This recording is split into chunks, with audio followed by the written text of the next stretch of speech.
Hello and welcome to the Bitcoin.review podcast, where we explore developments and projects with the people who actually make them happen. The show is supported by Pod 2.0 Sat Streaming and CoinKite. If you're a new listener, I'm NVK. I run CoinKite, where we've been helping people secure their Bitcoins for over a decade. We make the COLDCARD and fun products like the block clock. You can find more information about it on CoinKite.com.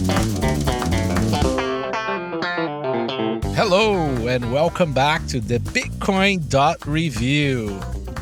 We're gonna put you to sleep today. It's a full list and in a good group. From the Bohemian Grove, live, I have Ben the Carman. Yo, good to be here. He's doing torch parties on the backyard and hopefully not sacrificing children. Allegedly. Radicalized Ben. That's right. Mr. Craig Raw. He's back on the show. We're happy to have you, sir. Yeah, it's good to be back. It's been a little while. So nice to chat with you guys again. Hopefully we're going to have a long list of requests for Sparrow. And you hopefully can get them done right on air. Mr. Alex B, our favorite journalist. What up? I literally just lagged out. I came back right in time.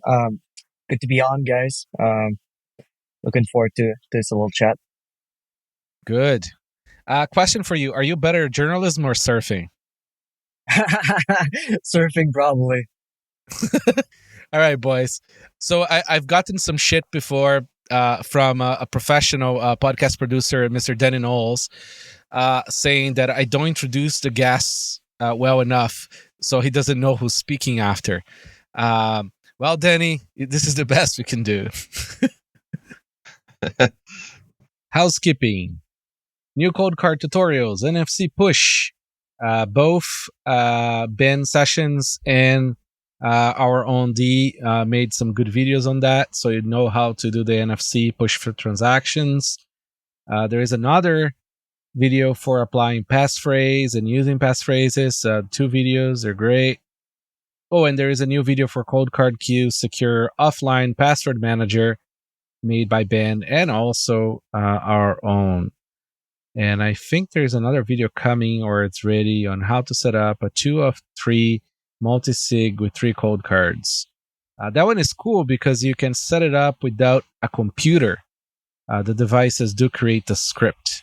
Next on housekeeping, Unleashed.chat had lots of small little updates, running faster. We're looking for feedback and feature ideas. Somebody suggested Teams, so you can share an account. We're looking into that. The issue with that is the system is designed for privacy. So we can't really see, and we don't have the data on our server side. It's local, but we're going to come up with something. I think some trade-off there for people who want to use it that way is worth it. People want to use it for support. People want to use it for all kinds of stuff through the API. And if you're interested on the AI topic and you're not an LP, so you want to hear about the truth on AI things and LLM models and such, I just did an episode on what Bitcoin did with Peter and another one with Marty. The show notes have the episode number. Lastly, on the housekeeping, OpenSats just released another round of funding, and that included Krux, which is my favorite DIY FOSS project. So you don't have to use a Raspberry Pi because that's closed source and you cannot check what's running in it. So check that out. And also there is a bunch of other renewals and that we cover later on the episode. So that's the housekeeping for today. All right. So we're going to start with the vulnerability disclosures. Wasabi Wallet published report listing vulnerabilities actively leveraged by attackers. User target attacks warrant coordinators named Wasabi coordinator in report attempting to siphon funds from its users.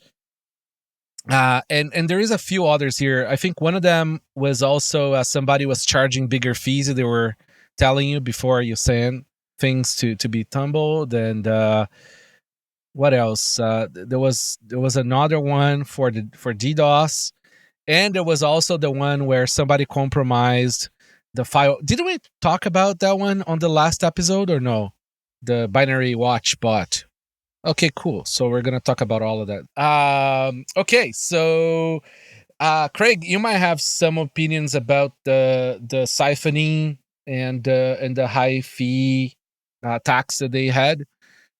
Yeah, I mean, I think that it just kind of indicates, that, when you have these complex interactions which are required with the coin join, that you really have to have a very robust set of algorithms and clients and server software in order to avoid issues like this. So, here we have a case where the server is not run by somebody who's the same as the client, right? The same sort of interests in making sure everything works. They've got a much shorter time horizon for wanting to realize value. And that really does change things. And obviously these things can be designed against, but in this case, that particular, fix hadn't, I think, made it all the way through.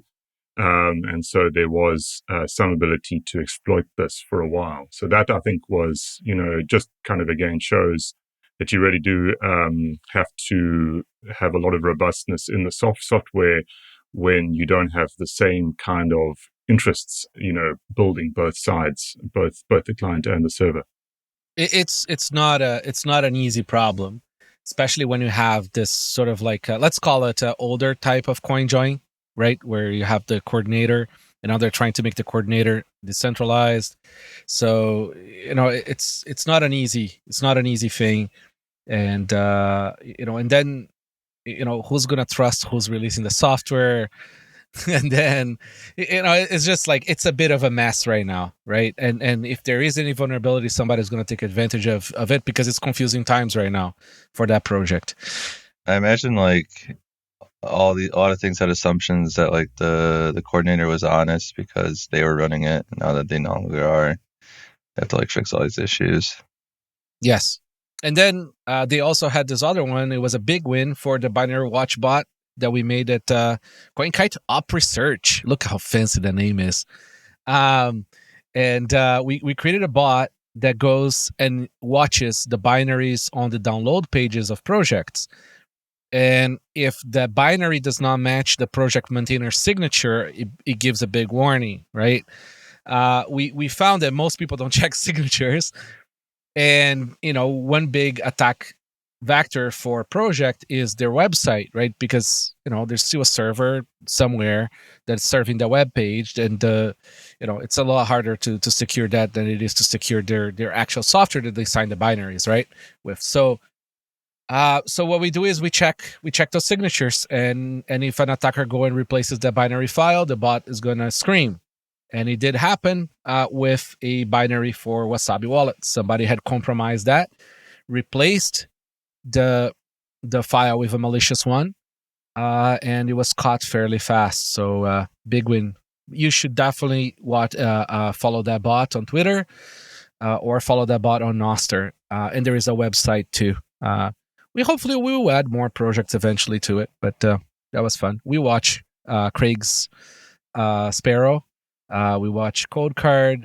We watch what else do we watch? Yeah, I mean, I think that this was a huge win for binary bots. Clearly provided a great service to the community, and I think the real advantage is that it just gets on it so fast. It's always checking every few hours, so the impact of this kind of thing is really much reduced. And I think it's a great service to the community that this bot exists. But I think the other interesting point here is that there's always this debate around, is a project with a lot of open source maintainers more kind of open source in a sense, that more in line with what we want than one with fewer, right? And there is no answer to the debate. There's no ideal, I think, but this is one of the cases where a higher number of maintainers on the Wasabi Wallet project probably led to one of them having more permissions, from what I understand, than what was ideal, what the kind of core of the project wanted, and as a result, we had the potential for this to occur. So for me, it's always interesting how you can argue both sides of it, but here's a clear indication where a large number of contributors to a project can actually be negative in terms of the security. So I have very strong opinions on this one. And I am a big fan of least amount of contributors, most amount of watchers. So, reality, it's very similar to the Unix sort of perspective, right? Like you have small things, small applications doing purposeful, like single purpose things, right? And each of those things should have, a small amount of contributors, because reality is, and people who work in open source know this, like, the bulk of the work is done by, a couple people, right? In most projects. And then you have like very valuable contribution by other people, right? Who report bugs, who, test things, who, even make PRs here and there. But the bulk is done by few people, right? And that is not true for every project. Of course, there's going to be always exceptions, right? Some projects are very complex and very large, so they're going to have more people.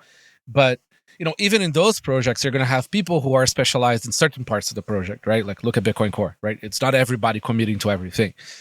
And, it's always going to be few people who have a larger picture and enough experience on the project to contribute the most, right? I mean, you look at Sparrow. Sparrow is one contributor most of the time, right? Mr. Craig. Yeah. He has strong opinions about his project. And COLDCARD is the same, and it's very common. Like for FreeBSD, it's very few people who actually merge things and mostly maintain things. Bitcoin Core is not too different in a way if you go really dig in, and I think that's fine. It's just I think like there is this sort of like rhetoric by mostly people that don't write code, who think that like the more people you have on something, the better it is, right? And that's not true. You can't make a baby faster by adding 9 women, right? It's still going to take 9 months and a single woman. So like it's no different for software. And I think it's just people just don't know how the sausage is made. I think that's where a lot of that rhetoric comes from. Is this the case of like a power vacuum's been left after ZK Snacks kind of shut down, and kind of like that leaves open opportunities in this case for outsiders to kind of like make opportunity of the perhaps a review process that was there when ZK Snacks was around, right? That's not there anymore, really. Possibly, yes. It feels like this is the risk that's been created ever since everyone's been spinning up all of those coordinators. So I'm not surprised to see kind of like vulnerabilities emerge. Like Ben was saying, kind of like with that weren't showing up when the expectation was that, ZK Snacks wasn't going to rug you. Yeah, no, totally. Like, like when the dynamics change, I mean, bad guys are going to take advantage. The same way they love Saturdays. Like Saturday nights and Sunday nights, it's like a classic time the bad guys go out to try to eat people's lunch because people are busy with their family, right? The bad guys are always going to seek the more chaotic opportunity, right? So yeah, I mean, it's until that project settles, it's tricky. Watch your ass. Yeah, I mean, I guess it also just talks to the need to, if you're going to trust, unless you're going to review every line of code, which obviously no one ever does for anything, unless they write them themselves, then it just helps to know a little bit about who is the team, what is the team made up of, and if there are big changes in the team, I think you have to take new releases with a bit of caution, because you just don't really have the same security assumptions that you may have had before. So, unfortunately, there is no way to avoid that unless, as I say, you review every line of code, which no one does. So to a degree, we kind of need to, I guess this also kind of speaks in some sense to the sort of degree to which you can't just have a project created by some kind of anon team where there isn't any idea of who actually makes up the team. If you have an anon dev, that's different. But if you have just a completely anon team who all kind of commit code under the same name, I think that that's going to become much harder to determine, who's doing what and if there is a big change behind the scenes. It's a hard problem, like having security software, right? That is fully sort of like decentralized, is including by contributors. There's no easy answers, and for example, Bitcoin.org, they don't list projects that don't have, for example, known maintainers, right? Like the maintainers must be known. That's one of the characteristics, the characteristics that they choose to have in order to list things. It's kind of sucks because if you have a fully unknown project, which theoretically is a nice thing to have, you don't qualify, right? So like, again, no easy answers. Yeah. I mean, like the only way, I guess, is to review every line of code every time that anything changes, right? But then who reviews the reviewers, right? It could be the same guy under different NIM, right? It's not an easy problem. We just need AI, right? AI solves all the problems. Who reviews the AI? That's right. The other AI. All right. $5 wrench attacks, crypto focus home invasion gang spree across 4 U.S. states. It was a violent one. They had 11 victims. They would like hit them and torture them, and they were pretty intense. Watch your backs out there. Ledger customers. Probably, right? I mean, I wouldn't be surprised. Have we seen any sort of Bitcoin influencer get pwned yet physically? Just curious. I think there are some shitcoin ones. Yeah, the shitcoin ones, I can't even begin to comprehend like what kind of like lifestyle they have. There's a lot of Bitcoin ones, but I don't think any specific influencer, as far as I know, was targeted. And but there's so many of them at this point. Jameson Lot keeps a record of them, right? And I know that there were Bitcoin specific ones, but no one really high profile, I think. Jameson got swatted, if that kind of counts. Yes. Oh, he did, yeah. Mm-hmm. Yeah, he did. But I assume that, like it's 10-to-1 ratio of not getting reported either, right? Like there is really like, there's very little benefit in reporting this kind of stuff because you're just going to make public like your holdings and things like that too. So it's one of those things, right? Mm-hmm. There was another Bangkok gang robbing a British crypto trader in Bangkok. They took $80,000 valuables, worth it, but probably just that watch that was on the table was worth that much. Aside from whatever they took of crypto out the guy. So yeah, guys, multi-sig, duress pins, passphrases, plausible deniability, not having funds accessible to you.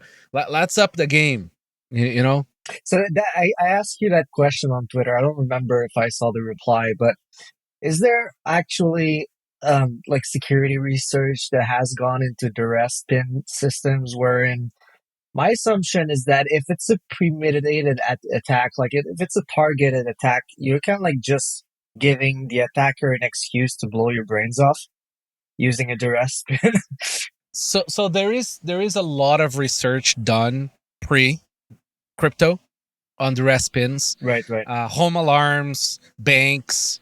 This is not a new problem, right? Like any secure facility, secure access terminals, all this stuff, right? They all use it. It's a very complicated topic, right? Because, there's also some liability on how you may represent some of these things. But the main issue is this, right? Like, what are you trying to do? You're trying to buy time. You're trying to have provability that you cannot, like actually do something, right? And you also want to prove that the device may be like inaccessible, right? So it's like, for example, the brick me pin, I don't think I recommend people do that when they have a gun to their heads, right? Like probably not a good idea. But say, for example, you forgot a device with you when you're crossing a border, right? You might want to brick the device before you toss it in the garbage or you take it with you, Yeah, right? Because, TSA is not going to shoot you in the head. exactly. Yeah. I mean, at least not yet, right? But for now, we know that certain kinds of actors, we will act differently, when it comes to that kind of stuff. So, for example, if you're running a business and you have to have a hardware wallet with you in the business, right? Like at the location, having a lockout timer where you cannot access the device after PIN for at least say 2-3 hours, right? That might buy you enough time. They do that at banks, right? There is a bunch of combinations on how you choose to do these things that also sort of like have some relation to your kind of like preferred courage type that may get you out of certain situations, right? But I do think that whatever you do, having enough Bitcoin to give away to an attacker might be a smart move. In Brazil, there is a lot of physical issues when it comes to attacks of even outside of Bitcoin, where you often get out of situations by having something to give away that makes their time worth it. Yeah, it's not an easy topic, and I don't think we have enough cases yet in this industry to know exactly what to do or to be able to account for. We're just here to build the tools, and hopefully people come up with better setups that work for them. Yeah, or they just shut up about their Bitcoin involvement. But that does help too. Craig. Yeah, I think the geographically distributed multi-sig is probably about the best you can do from a security point of view. But I agree that having a local spending wallet that you can just empty out and at least give some value so that you can honestly say, hey, I can't get access to the bulk of it, but take this. That's probably the best we can do at this time. I mean, it's hard to imagine being able to do better. Obviously, it isn't necessarily going to be good enough. There's no way to know if anything is, but I don't know if there's a better approach at this time than kind of doing both the here's an amount you can take under duress plus here's what will be required. You'll have to jump on me. You have to go on a plane to a number of different locations around the world. If you want to do that, then let's go. But that's the best I can do for you. That's kind of, I think, the kind of state of the art at this point. Yeah, it's very tricky. I think the biggest problem with this kind of conversation is that people go from like zero threat to immediate kidnapping. Like they forget the other sort of like 99% of the issue that lives in the middle, right? It's a mixed situation. Say, for example, you accidentally leak your pin in an office situation, a business wallet or whatever, right? Having the person who stole the pin have to wait 3 hours to log in, you know what I mean, might have already saved your ass, right? And that's even if just one leg of the multi-sig, right? Like it's always important to think about in-depth security, right? Like you want to add as many layers as possible, right? Like without overcomplicating things, of course, but you want to have many layers that sort of like address different kinds of concerns, including all the silly stuff, right? So, for example, a hardware wallet must have some basic evil-made defenses, right? Like you don't want your device to be compromised when you're not around, and now this device may be beaming out your PIN, even if you're on a multi-sig, because there's people who use the same device for their multi-sig. So now, like, you're really fucked, because every time now, like, say you load the same seed on the same device, and this device is either for later retrieval of that seed or is doing remotely, right? You could leak your 3 secrets, right?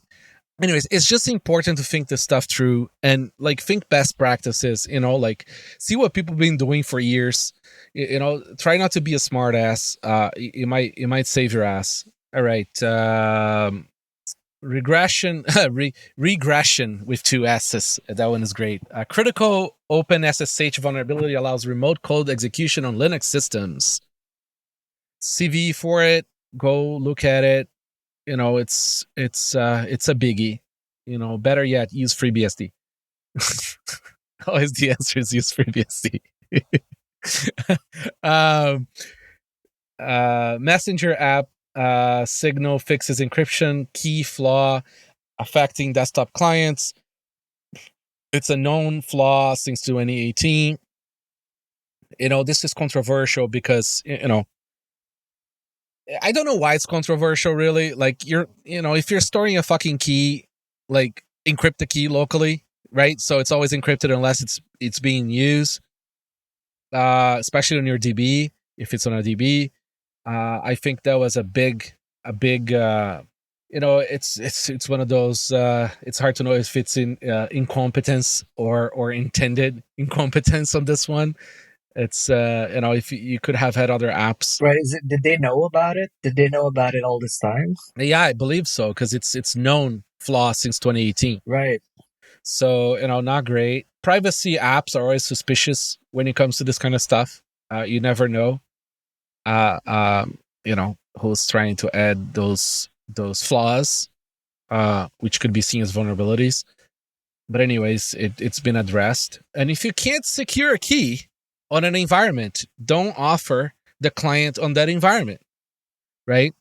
If you write wallet for desktop, you often don't say to people, please don't use my app on your computer for all your life savings on single sig. Would you say that is advisable, Craig? I mean, yeah, I think that what we're seeing here is the age-old clash between convenience and security. Signal obviously wanted their desktop app to just start up and it just shows all the messages and it's like every other desktop messenger. If, for example, you had to enter a password just to get access, well, then it's obviously easy to protect that. I haven't looked into the details here, but I wonder just how much more secure things are. I assume they're using some Apple technology to hide the key now, but ultimately you kind of want you kind of really just want to have an additional level of security, something that's coming out of your head.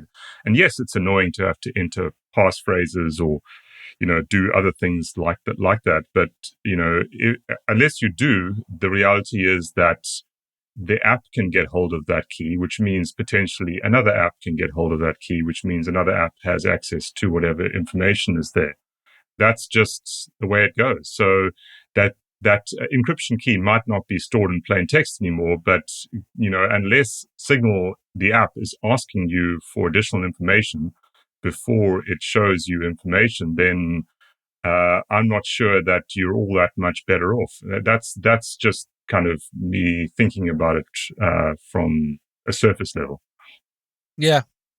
It's, and there is nothing wrong with being a little bit more committed to a certain sort of security concern, especially when it comes to people's privacy, and say, you know what, fuck it. We're not going to do this in certain, for example, don't offer shit on Windows.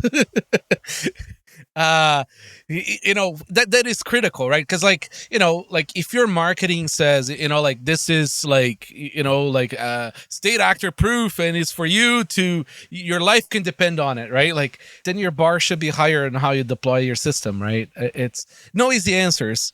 We feel the pain of convenience versus true security all the time with the projects we work on, right? But it is what it is. Yeah, I mean, you frequently get these kind of tweets of saying, why can't we have a wallet that's easier to use, and a wallet that some boomer can open up and everything is just they just have to click three buttons. And this is the reality: is that yes, you can. Of course, you can build that up. It's easy to build. There's much less to think about, but you are making serious security trade-offs, and those security trade-offs will come with compromises further down the road. So, you can choose to have ease of use now and loss of funds later. That's a perfectly okay choice, but you have to realize that is the choice you're making. Sorry, Ben, do you want to? Oh yeah, I was gonna say it looks like they moved the key to like it's called like safe storage in Electron. So like for Mac it goes into like keychain. Windows has its own thing, Linux has its own thing. So there's like supposed to like an OS level thing that they're like hitting into that's Yeah, and that's still gonna be the same experience. So like it should have been like that. Yeah. I imagine like you just like put your fingerprint down or something on your computer and then it's good. Yeah. So this is a funny one. So the Twilio parent company, popular two-factor authentication, Authy, reports security breach. Hackers access 33 million Authy user phone numbers. So this is a funny one because I remember when Authy was announced and came out, was announced on Twitter. And I went on an autistic rampage for like probably like a year after they got out, saying like, this is idiotic, don't use this. This is idiotic, don't use this. And it's very similar to this problem with Signal in terms of like convenience thing. It's like, the whole point of time two-factor authentication is that the device providing that, right, is offline, right? So it's like it's an offline two-factor piece of time-based code. Okay. And, Authenticator from Google, sure, it's on the phone, but at least the app itself pretended or claimed to not be connected to anything. Right. So, and these things came from like secure devices that used to be like you have to buy a secure device that had a clock on it to provide this fully like with the full claim, right? But anyways, we got this very good convenience of having Google Authenticator on the phone. It's not connected to anything. And, when you give that code, that only you have that capacity of generating those time-based codes. And then comes Authy and says, you know what, like people are losing their Authenticator apps. And when they have a new phone or whatever, they lose those codes and they have to reset their accounts and blah, blah, blah, right? And then they go and they create a server-side service where it syncs those private keys between multiple devices, right? Like, and now it's a lot easier for the hackers to go and have, or state actors, right? I'm sure the NSA have access to the shit anyways, but let's say other state actors that don't have access to your phone, it gives them another place for them to go get the stuff. So it's just fucking idiotic. Like don't do that. And proof is in the pudding. Now they're going after this company. Same with on-time pass, right? Like all those password software things that sync things between computers, and it's just very unideal. So anyways, that's my little rant on that. Don't use that shit. And didn't like when Junsith like interviewed that like crypto scammer kid, yeah, he was like, yeah, we'd like get into people's Gmail and then get all of their auth codes. Like, yes. Don't use email. Don't use SMS. Use the Google Authenticator app is fine. Just make sure it doesn't sync, because nowadays it syncs by default if you're setting up for the first time. If you have to have two phones, make a copy between them. It's easy to do now. You can export as a QR code. You can export a QR code and into your code card and save your two-factor Google Authenticator backup into a code card. And you're better served that way. Yeah, it's all convoluted, but fuck. What's more convoluted? Having an app that's not synced, or losing all your dick pics that were in your iCloud? Yeah, well, I mean, I saw, I saw that you had that further down the list, but this fits pretty well in the context of what I was writing about as a journalist last week, right? Which is like this idea of like passkeys, right? Which Coinbase, for example, implemented just recently into their what they call their smart wallet, which is just kind of like new generation of multi-vendor protocol for effectively encrypted this attempt to just eliminate password and have a single encrypted key that people store on their. But at the end of the day, you have the same problem where people end up storing that in their password manager or their Google Drive or iCloud, and then as you mentioned, the moment that they get SIM swapped and the attacker gets access to either of those accounts, then instead of like having access to maybe just their iCloud, they basically get access to the single key that opens the door to every single service that the user might be using, or people delete, or people just end up like randomly deleting, because you can apparently like very easily make the mistake of deleting this passkey, and then you basically, I mean, hopefully you're just securing again your pictures with that, because otherwise it gets a little tricky. Yeah, no, I mean, it's really like I'm actually like very angry at this new standard, this passkey standard, whatever they call it. Because I mean, listen, like credit to Apple, the way that they implement it is it's actually like very, very secure. But people know that if you get locked out of your Apple iCloud, you're literally fucked. It's forever. And the other issue is that it's kind of centralizing. Like you can run into all kinds of issues. For example, let's say the people use domains, right? Like whatever website you store your domains in, right? With them, you have a one-to-one relationship, right? Like you have your password with them, you have an email with them, and then you have a Google Auth with them, right? A TTOP, a two-factor authentication with them, right? Now, if you remove those three things with them, you have a relationship with Apple that has a relationship with them. Now, if they lock you out of your shit because they don't like you anymore, now, it's going to take you a big run around to convince them that you're the owner of the credit card that pays for those domains, right? That then, like, that's the sort of essentially it's the commercial backdoor into authenticating things, right? So, like, sure, passwords are a bit of a pain in the ass, but like, come on, man. Like, you don't want to lose the direct relationship with service providers, right? It's a huge problem. So, convenience. And I don't find it that convenient anyways. It's pretty annoying that you have to take your phone, take a picture of your screen, wait like, God knows, like 30 seconds to log into things. It's pretty annoying. So yeah, I don't know. I don't like it. But I'm just a grumpy old man now, right? Screaming at the cloud. Literally. Yes. Literally. That's right. All right. AT&T data breach exposes phone records of nearly all customers. All customers. I don't know how many are though. Like 110 million customers. They were they oh, Jesus Christ. That's fucking brutal. And remember, SMS, it's clear text.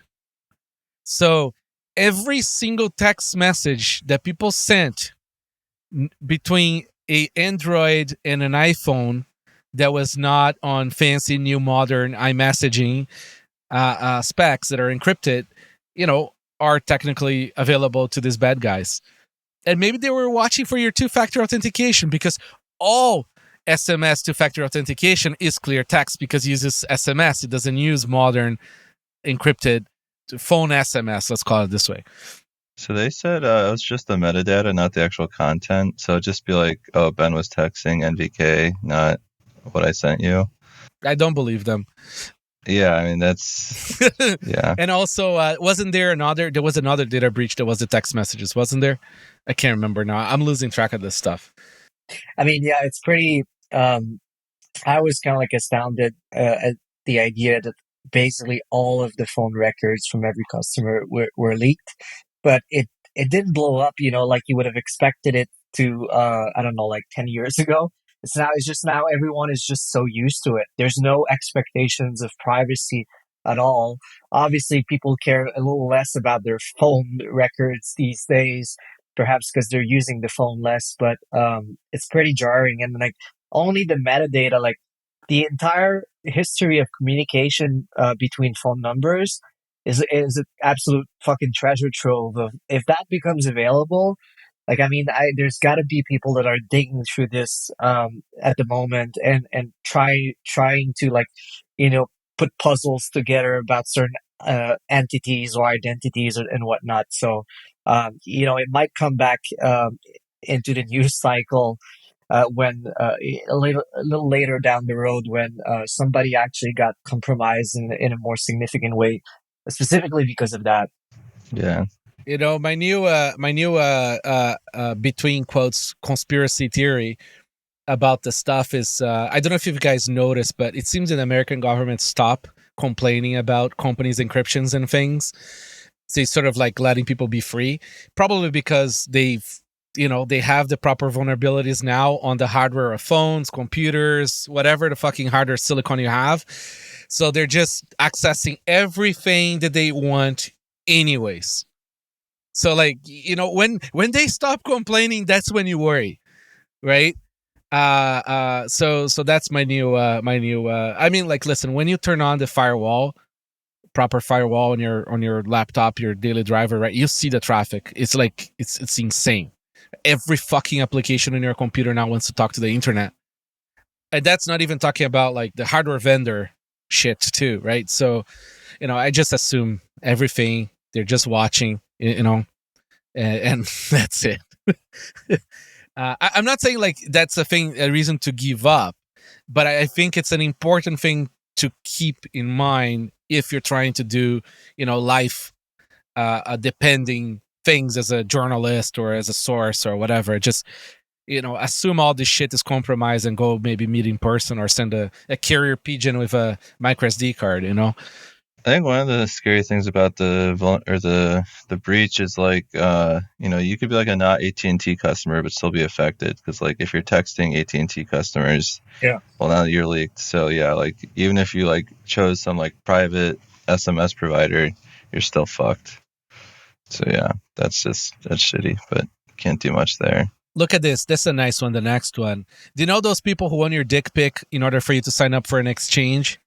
And I think the same owners of this companies own Palantir too. So AU10TIX, an ID verification provider, left admin credentials exposed for over 18 months. Not 1 month, not 2 months, 18 months, potentially compromising user data from X and Coinbase. So this is fucking insanity. And remember, like, normally when you have a company that offers secure services like that, they have like, the credentials, for example, for accessing systems gets rotated, right? Like every 30 days or whatever. So I can just imagine the level of garbage these guys are running in terms of security practices inside this entity that has pictures of everybody. Wonderful.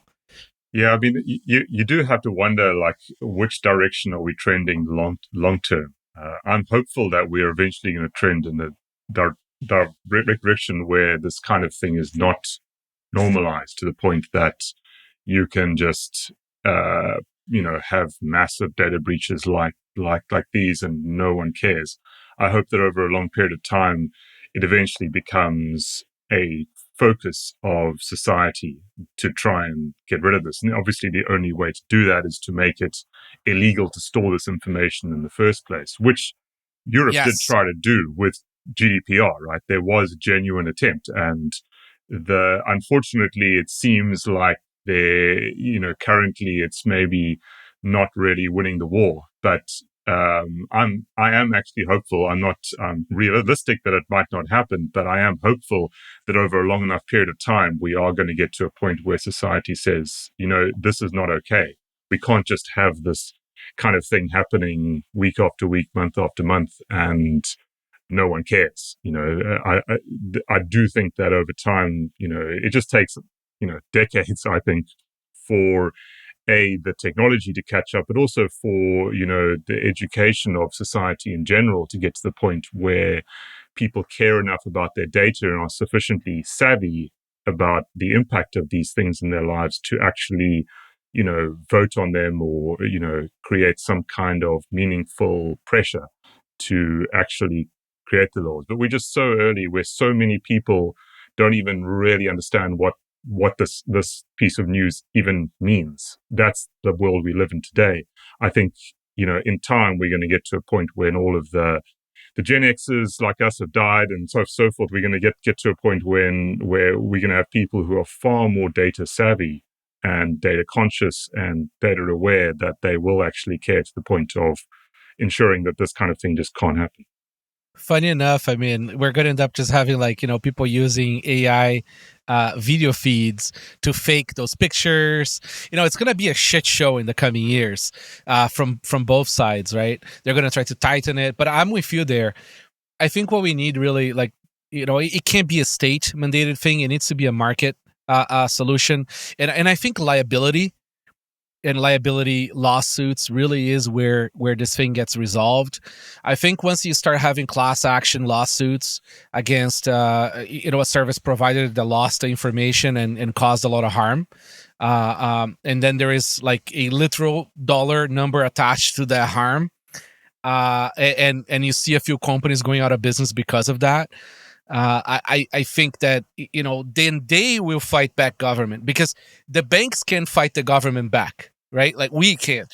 So I think that once we start trending on that direction, I think things will get better fast.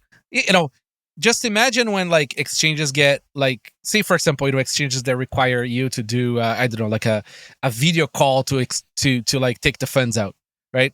Let's say somebody uses like an AI video feed and they fake somebody takes their funds out, proving that they were the person, right? And this person now enters a lawsuit to this exchange that let the funds out because they saw them on a video, and that's a requirement that they had.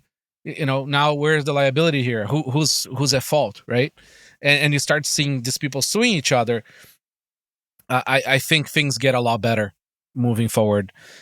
I think I'm a little bearish on that happening. Honestly, I'm a little more hopeful that you guys manage to actually stand up the tools that are needed to replace those systems, because the time it'll take for everyone to come around all of these ideals and notions is just going to be perhaps too late for them. So, I mean, that's why I'm kind of like, I'm more so bullish on the idea that people are now putting up alternatives that are, closing the gap of UX and all of that, so that people are able to transition away from those privacy lost protocols or systems and are able to onboard into the ones that are safer in that way. This is why, I mean, not to say that Nostr is necessarily perfect in that respect, but I think one of the points that's people have been making around is that if you can nail the UX, this is how you're going to convince people to move away from the existing standards. Otherwise, I mean, they both make great points, but at the end of the day, even if they decide to move away, we'll have to have alternatives. So that's what I'm kind of like laying my bets on, is just people building better stuff. It's funny, not too far ago, okay, you could still have bare shares on companies in some jurisdictions, right? So essentially, you could have a share on a company that was just a piece of paper. Like no, like it's essentially bare instrument, total bare instrument, and we went from that all the way to what's now, right? Government wants to nab people for money laundering, which you end if people, if they end taxation, but it's a whole runaround, and then the people who cause the most amount of money laundering, of course, are the people who can afford very complex setups with with Deloitte or whatever, and then boom, that's it, right? So it's unfortunate that it's it's us, the plebes, who get fucked. It's not the people actually causing the problem. Yeah, I think short term, Alex, you're right. We have to create the tools that allow us to opt out as best as we can from the current system. Long term, I'm hopeful that society is not going to be. But who knows, but hopeful that society will at least make it harder for these kind of news releases to just become an everyday occurrence. But of course, I don't know whether that's going to happen. It's best not to plan for that. Best to plan for a world where they are, in fact, every day, and we just have to have the tools to not be kind of captured in that net. Yeah, there you go. Linksys Velop. Routers transmit Wi-Fi passwords in plain text to US servers. What a fantastic thing.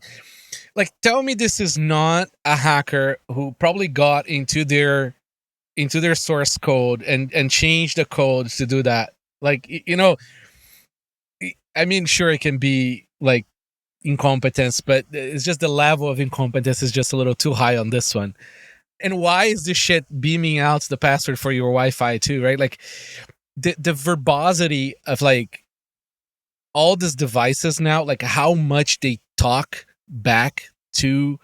First of all, they shouldn't talk back to any server. Why the fuck is your router talking to a vendor server. It's kind of like the pattern that I'm observing, and I don't look at this stuff often, but just now from the couple of pieces of news that we have, it seems like there's a pattern of like leaving vulnerabilities open for a long time, and where like it's kind of like this little open door where, hey, if you know where to look for, it's there. You can pick up all of that information, because that's much more in the context of, who knows what, like government agencies or whatnot.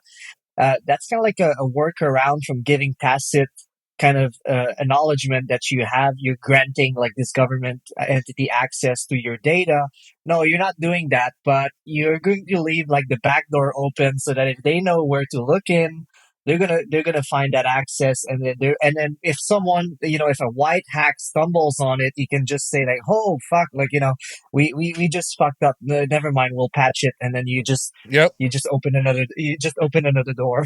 That's literally how deep state works, right? Like these guys, they have like, like insane amount of vulnerability database, right? And then they try not to use them unless they have to, because once they use them, there is the risk that it becomes known, right? I mean, look at Heartbleed. Can you imagine like, what kind of like people they had to go after that was worth leaking Heartbleed? Yeah. They literally changed the behavior on the internet on that one. So it's they have a lot of vulnerabilities. So this one's actually worse because they haven't fixed it, and they don't seem to want to fix it. Fuck it, won't fix. It's quite bizarre. It's been reported to them. They haven't responded. Weeks have gone by. That's where we are today. So if you're running any Linksys hardware, I suggest you check whether it's one of these models, because there is, as of today, no fix. I bet like it's like the NSA needed to get access to some dude's router in Afghanistan or whatever.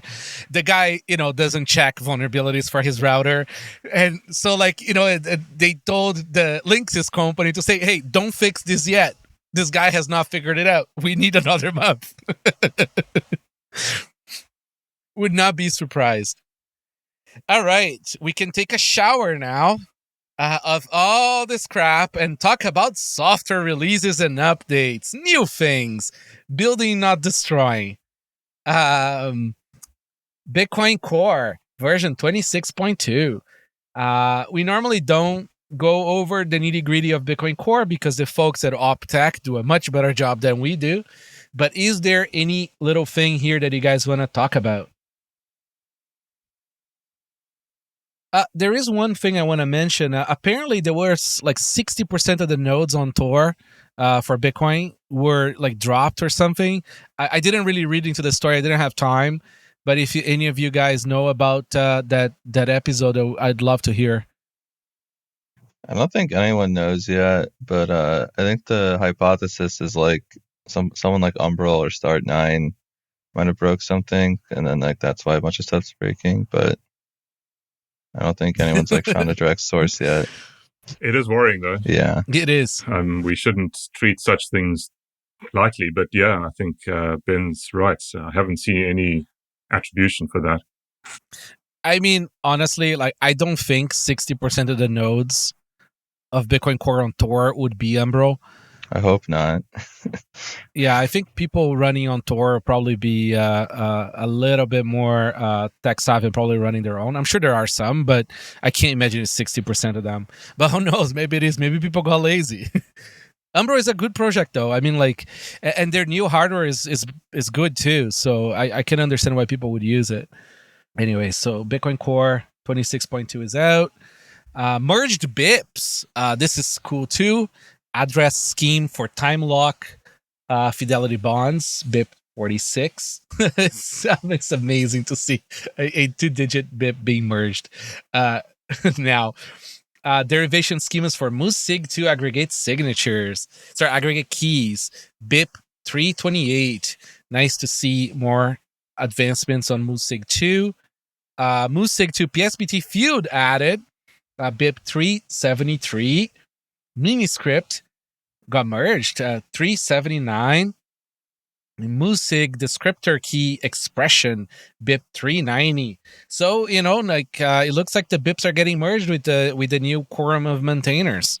Yeah, I was gonna say that doesn't look like anything specifically new, right? More like cleaning up after Luke's mess, pretty much. I mean, to be fair to Luke, I mean, he was a single maintainer of that. Like, yeah. It is like.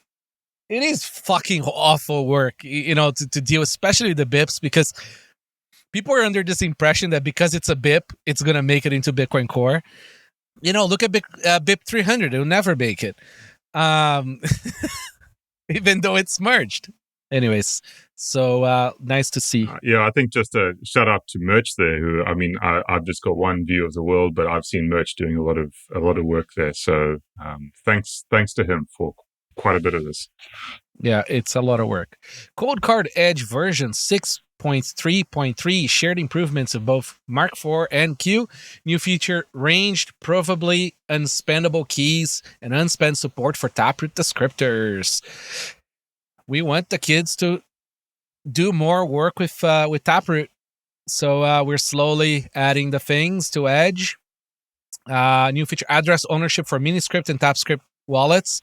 This is important because we want people to be able to verify the ownership of those addresses, especially with Miniscript boating accidents being possible. And enhancement, Address Explorer simplified UI for TapScript addresses. And then for the Q, enhancement, Miniscript and barbecue codes improvements. So that's fun there. Next is merging Edge into master as a optional setting. We're not there yet, but that's the next big thing. Nunchuk desktop version 1.9.35, Android version 1.9.47. Ability to replace keys in assisted multi-sig wallet and roll the funds over. That's very useful. Decrease the platform's keys co-signing delay now must wait for an amount of equal time to the current delay. Add health check history. Add ability to show transaction and invoices to save as PDF. Thank you, Hugo. I want to save as PDF to send to the bookkeeper. Liana version 6.0 jaded. Liana daemon library. Accurate estimate the size of the sign spend transaction. Preventing overpaying fees in configurations. Liana D now accepts 2 new arguments, version and help. How did you guys ever survive without version or help? Liana GUI, hardware wallets, fields and now configurable file is now disregarded. Support for Jane signing device. Use a more recent graphic rendering WGPU. Better compatibility with newer systems. Network is now set first installer, and a bunch of other updates. Rust Payjoin version 0.18.0, handle OHTTP encapsulated response status, upgrade, receive, version 2, a bunch of other updates here. CLI also got upgraded, version 0.0.7. Blue Wallet, version 6.6.7. Guys, jump in if there is anything you guys want to discuss, okay? Watch only wallets warning, view payment code on watch app, payment code in receive screen, and many other updates. I think the big, I'm not a Blue Wallet user myself, but I think the big update here was around BIP47. So I see quite a bit of BIP47 related features here. So maybe I'll give it a try and see how that BIP47 is working. But it's been a long time coming. They've been building it for a long time. I know it's been there in some form already. So it's nice to see that piece of work is becoming fully featured in the app. Very nice. And is there related to silent payments being advanced as well?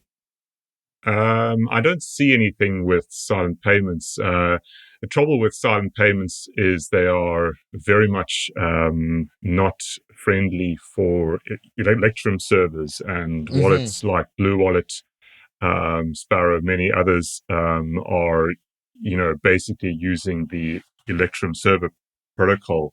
So Bit47 is very friendly to that. So much easier from a back-end point of view to be able to integrate Bit47. But, who knows? Maybe it's the conceptual trend, right? Like the idea of having some forms of better payments solutions. Maybe like people are sort of spending time on that. Maybe that's why it's because there's all the Nostr stuff now where you know who to pay, right, for Lightning and for eCash and stuff. So maybe it's just like the what's in the minds of people who are writing software. Sure. Yeah. I guess we're just going to have to, certainly I'm going to see what the silent payment adoption looks like. But as I say, it is much harder than Bit47. So anyway, it's good to see Blue Wallet moving forward with the Bit47 stuff. Bit47 remains, I think, a great way to be able to deal with that relatively niche use case of needing to receive payments in a non-interactive way on chain. But nevertheless, those that do use it really like it and rely on it, so it does work. I mean, this is a big question mark that I've had related to silent payments and those types of protocols. I wonder how it fits within the big picture of like we're necessarily kind of like moving away from people receiving payments on chain altogether, right? So, are we designing something for it seems to be like intuitively makes sense, make a whole lot of sense for something like silent payment to be used, regardless of the use case. Like it fits probably within the infrastructure, but are we designing silent payment today for a use case or a user base that will not be receiving, payments on chain in 5 years from now? But like maybe the payments are not going to be for coffee. Maybe it's going to be for clearing between slightly bigger entities. Well, exactly. Right. They could use BIP47 for that, and they could also use silent payments for that, or Payjoin. But at that point, I mean, you're kind of like expecting different UX, right? Oh yeah, absolutely. When you're talking about like, cross institution settlements and whatnot, yes, you're expecting more advanced users, perhaps. Like, it's like, if we're trying to make that kind of like a retail,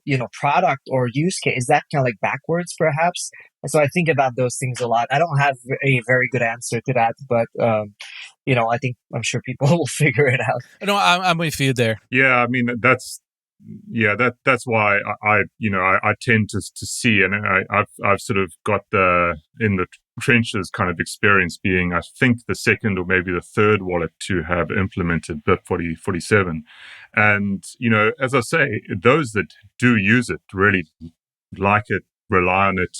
It becomes sort of a regular payment mechanism once they have got it set up. But I'm pretty, confident in saying that it's a relatively niche use case, and I think it's going to remain so, despite what I might want.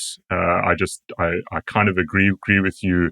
The kind of non-interactive payments case for on-chain for layer one is just unlikely to ever become a dominant use case in my view. But we have to try and cater for many different kinds of users and the different things that they want to do. And of course, it's very hard to predict what the future is going to hold. A lot of these are like copy pastable to like not just on chain though. Like, I mean, you can't use them in Lightning, but like I'm pretty sure you could use these inside of an Arc because they have like pretty similar model. You can use it inside of a Fedimint because they have a similar model. So like it's not like all for nothing if it's not used on chain. But yeah, I mean, those are kind of hopes, not just like going to be facts, but in theory, they should be usable across other technologies. I don't think it's a bad thing to invest in technology that may be used for the next, say, 5 years. Like there's nothing wrong with that. I mean, like we need solutions for now. And the cool thing about having things like this working in the next, like for us to use during this 5 years is that it inspires like on how to design the things for the intra mini institution, because it doesn't have to be institution when we talk. It's not talking about a bank, but maybe me as a company, I need to like do back and forth of transfers, right, between shareholders or in between some exchange that helps us like convert so that it goes to pay for inventory or whatever. And it'll be nice if you have interactive address exchanges there for those payments with some extra privacy, right? Like, I think it's like there's nothing lost there, except from a bit of effort. I think it's a good thing to explore these things. Yeah, I mean, I think that it is tricky. You don't want to degrade the UX of your wallet experience too much. And that's really the danger, I think. So, the difference between silent payments and BIP47 is really they're using the same technology under the hood. They're using Diffie-Hellman key exchange, right? That's the technology that both of them use. Where they differ is in how those keys are exchanged. How do you obtain the information to put into the Diffie-Hellman, right? And, silent payments has the benefit of not needing BIP47's notification transaction, but it has the downside of requiring scanning the chain. So you have, you're trading what is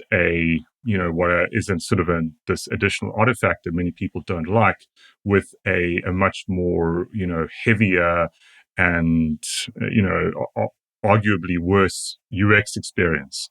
Now, the tricky part from a wallet developer's point of view, and this is what myself, Blue Wallet, all of these different wallets will be looking at, is saying, well, we have this existing setup, which our users are used to, where they log into their wallet, they see their transactions in seconds. Now we're going to ask them to do something quite different. We're going to ask them to go off and scan the chain over a long period of time, to download all the blocks that might hold transactions in them, to parse all of those blocks and then get the transactions out. So there's not only performance implications in terms of scanning the chain, but also in terms of downloading blocks, in terms of parsing blocks. There's a lot of additional overhead there. So it's not as simple as just we can do away with the BIP47 notification transaction and everything's just better. It's not, it's not the same. It's a completely different protocol and a different needs. So I don't think, we can, as wallet developers, just go at these things and just say, let's build everything. All the technology is good. It all just adds. At times, it could actually, if you're waiting for your wallet to come up and what used to come up in seconds now takes minutes, that's arguably a worse experience. So I'm not trying to say anything conclusively here. I'm just trying to say there are always trade-offs, and as wallet developers, we have to think about those. Trade-offs everywhere. Bitcoin Keeper version 1.2.9. Cache transactions allow you to pick transaction signing process right where you left off. Health checks of all the keys. Timeline view. One-time backup assisted keys. User warning messages. Receive prompts when trying to archive a non-empty vault. Krux version 24.07.0. My new favorite, actually not that new anymore, have been my favorite DIY FOSS Bitcoin signer for a while now. Maix Cube support. It's another hardware provider. I think it's $30, by the way. You can build this thing for $30. Frozen code, speed and security improvements, more single sig script type support, account support, wallet customization options, BIP85 support, wallet sans keys. So that's kind of like a tool to load a trusted wallet descriptor to view address without the need for private keys. That's cool. They're ahead of us. We've been working on a read-only, no private key version of the firmware, so that you can have on your desk for COLDCARD. Add barbecue support. Look at that. Another hardware wallet supporting barbecue. That's great. Update mbit. Auto shutdown. Hide mnemonics. PSPT path mismatch. Detect. Show multi-sig PSPT policy when the descriptor is not loaded. Status bar. Loaded fingerprint. I see where you guys got that from. Fee percentage of transaction. Sats vbyte. PSPT now displays accurate estimation. Brightness control. Works on the M5 stick as well. Fast forward for buttons. Add display settings for Maix Amigo. faster address scanning explorer, and sign PSPTs without fingerprints, dice rolls, pattern detection. There's a bunch of stuff. These guys are killing it. Like, I'm really proud of what they're doing there. It's really cool. These guys are in Brazil, understand what people need in the third world a lot better than folks in North America do. It's really nice to see. This is a huge update. I mean, Huge. Any one of these, if they had done five of these, it would have been decent. But this is really a lot of work. And I think they're rapidly becoming, a player to consider, should I say. I think they're moving beyond the kind of, this is an interesting project to watch, to now going to, I could consider this for actually storing some funds. So getting into that realm. I keep on saying for the folks who want to use Raspberry Pis that are closed source, instead use this for your DIY hardware wallet. This is very interesting, especially as a co-signer. They're funded now. It's great. Overall, very cool. Very active and very nerdy Telegram group. It's nice to see. People should definitely try to build one. It's worth it. Bisq version 1.9.17. Improved network resilience and stability. Add get DAO status API and a bunch of other things. RoboSats updated version 0.6.3. Wasabi Wallet version 2.1.0.0. Bitkey version 2024.62.0 and .1. Improved transaction speed up. Customer can now speed up transactions of any size. I don't know what that means. Maybe you mean RBF. Inactive address notification. Receive a notification when funds are sent to inactive Bitkey address. Hide balance option on the app. Biometric sign in. Option to require biometric sign in or a PIN to unlock the Bitkey app. Hardware wipe. Ability to wipe and reset your Bitkey device to factory settings. Great. Trezor Suite, updated version 24.7.1. It's your all-in-one place to buy shitcoins. Remember wallet feature. I wonder if we should stop covering any app that does a bunch of shitcoining. The wallet switcher has this redesigned smoother experience. The passphrase is now integrated into the wallet switcher. Token management. Yeah, see? It's so fucking shitcoin related. Blockstream QT version 2.0.8. Flow to redeposit 2FA expired coins. Notifications for 2FA expired coins. I don't know what that means. What is a 2FA expired coins? They have like the 2 of 2 multisig that decays to the 1 of just the user key. Oh, okay. So imagine that's notification to partial service outage, exposure status of wallet connections, show banner for login alert, and a few other things. FullyNoded version 1.1.2, barbecue QR and UR updates, export and import QR codes in UR and barbecue format. More efficient QR scanning. He did a 15 out of 15 on barbecue QR. So I can just imagine the PSPT size on that one. Available balance now on display in the speed view, the span view. Adds animated button to UR QRs. Barbecue automatically update. XPriv now including Bitcoin Core hot wallet in wallet backup QR file. DNS port removed from Tor configuration options. Shows first 5 derived addresses when importing a wallet with a descriptor. That's good. You should always check your first address. Maybe the second one. The first one would never be able to be redone if you didn't have it, but still, it doesn't hurt to see a few, It gives that nice confidence that a human need to trust the software. Very cool project, by the way. If people that don't know FullyNoded, it connects directly to your node. That's why it's called FullyNoded. It's very similar to Zeus in that way. Like, it doesn't have a local sort of like it doesn't have a custodial or hot thing going on there. You're not trusting other people's nodes. Project Spotlight We hodl BTC, opinionated self-custodial guides for Bitcoin, note resource shared by a listener of the show. Thank you, sir, for sending it to us. I do not endorse. I have not read any of the recommendations on this guide, so I'm just bringing it up. I'll take a look later. Well, I see he recommends Sparrow and COLDCARD, so there you go. It's a good start. Yeah. And then he says, and send the seed to me via email so that I have a copy for you later. I'm kidding. It's nice to see more education out there. There's a lot of bad education out there too. Satso, BIP 353 resolver converts both 12 and reusable BTC addresses into legacy addresses. Yes, this is cool. Like Phoenix just added the new Lightning address support, so people are like starting to set it up. So this is like if your wallet doesn't support it, you can like put the address into there and just get the raw offer or on-chain address and send to it. I must say, like Lightning with both 12 is a game changer. It made Lightning so much more pleasant to use. Mempool Accelerator, a service to get your stuck transaction confirmed and paying an out of band fee, is now live. Nice to see. These guys worked really hard on this.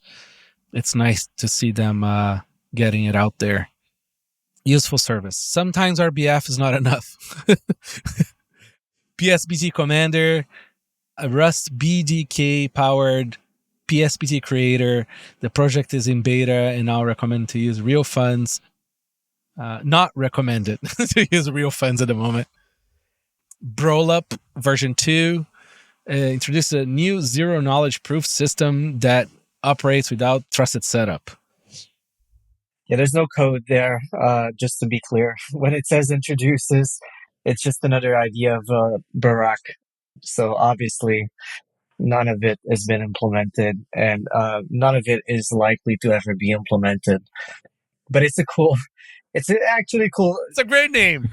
It's a cool concept. It's a cool concept. Yeah, it's this weird combination of Arc and basically this meta protocol that would allow effectively a sort of smart contracting layer to be implemented that is very, very different than what people usually associate with virtual EVMs and things like this. Again, the pieces seem to fit together, but whether or not someone is going to want to bother putting them up is a different question. Yep. But yeah, no, it's pretty cool. I mean, there's a lot of cool things you can do without having to implement them. Yeah. Maybe we should avoid updates that don't have code. That's a great quote. Right? Let me talk about time travel. I don't have an implementation yet, but anyways. Bales, Bitcoin Amnesic Incognito Live System. Good name. Bitcoin solution installs Bitcoin Core on encrypted persisted storage of tails. That's cool. B2P Central, aggregator of Bitcoin, B2P buy and sell offers from major marketplaces like HODL, Paxful, Peach, LN, B2P Bot, and Local Coin Swap. WebSater, not a good name, displays a list of current Wasabi coordinators from Primal Nostra Relay. Wasabist, coordinator explorer for Wasabi Wallet users displaying real-time data. I mean, they're really trying to find a solution for the coordinator stuff, eh? Lava Wallet launches Lava Smart Key inspired by Photon SDK. Lava Smart Key is a solution splitting Vault backups into two parts, one stored encrypted in iCloud. I don't know how I feel about this. This is the one thing that I wrote about last week. Okay. I've been talking to I'm right here. You guys talk about it. The guy behind it, Shazam, quite a bit. And the actual backend is something that's been around for a while. There's Tancred Hayes that was sponsored by Spiral to be able to work on this. And I think as a retail hot wallet, it's a very, very decent option, and possibly, I think, one of the best from what I've been able to observe and gather, probably one of the best implementation on the market as far as, maybe cloud server backups goes, because it avoids a lot of the easy mistake that different implementations seem to be making, so that you have it's a 2 of 2 setup, right? Where you have a key server that holds the secret that encrypts the seed that gets put on the user's cloud, whether it be iCloud or Google. One of the thing that stands out is that to be safer around storing the seed, they've made sure that the seed is stored in the app data directory of iCloud or Gmail, so that the user cannot actually make the mistake of going in there and deleting it, as they would if it was stored in, the KeePass and something like that. So obviously the UX flow, this circles back to the conversation that Craig brought up earlier, which is trade-offs of convenience and security. Shazan at least seems to think that it's actually a very decent option for quite a lot of people. I think the general argument that he was making to me, and it comes from his experience talking to an average set of user that perhaps our circles of Bitcoiners aren't too exposed to, but I think, there's a lot of people that are bouncing in and out of quote unquote crypto without having too much experience. And sometimes they do want to store Bitcoin because they have this idea that it is perhaps a longer term savings vehicle compared to all of the other shitcoins they're gambling on, but they just can't be bothered to buy hardware wallets or anything like that. And so the idea, I think, is at least, well, if we're going to have someone strictly use a mobile device to store their Bitcoins, obviously, ideally, maybe not millions of dollars, but, there's a good starting point here where, the general idea and what I wrote about last week is, there's argument to be made that people have been losing a lot of money strictly because of interaction with seed phrases.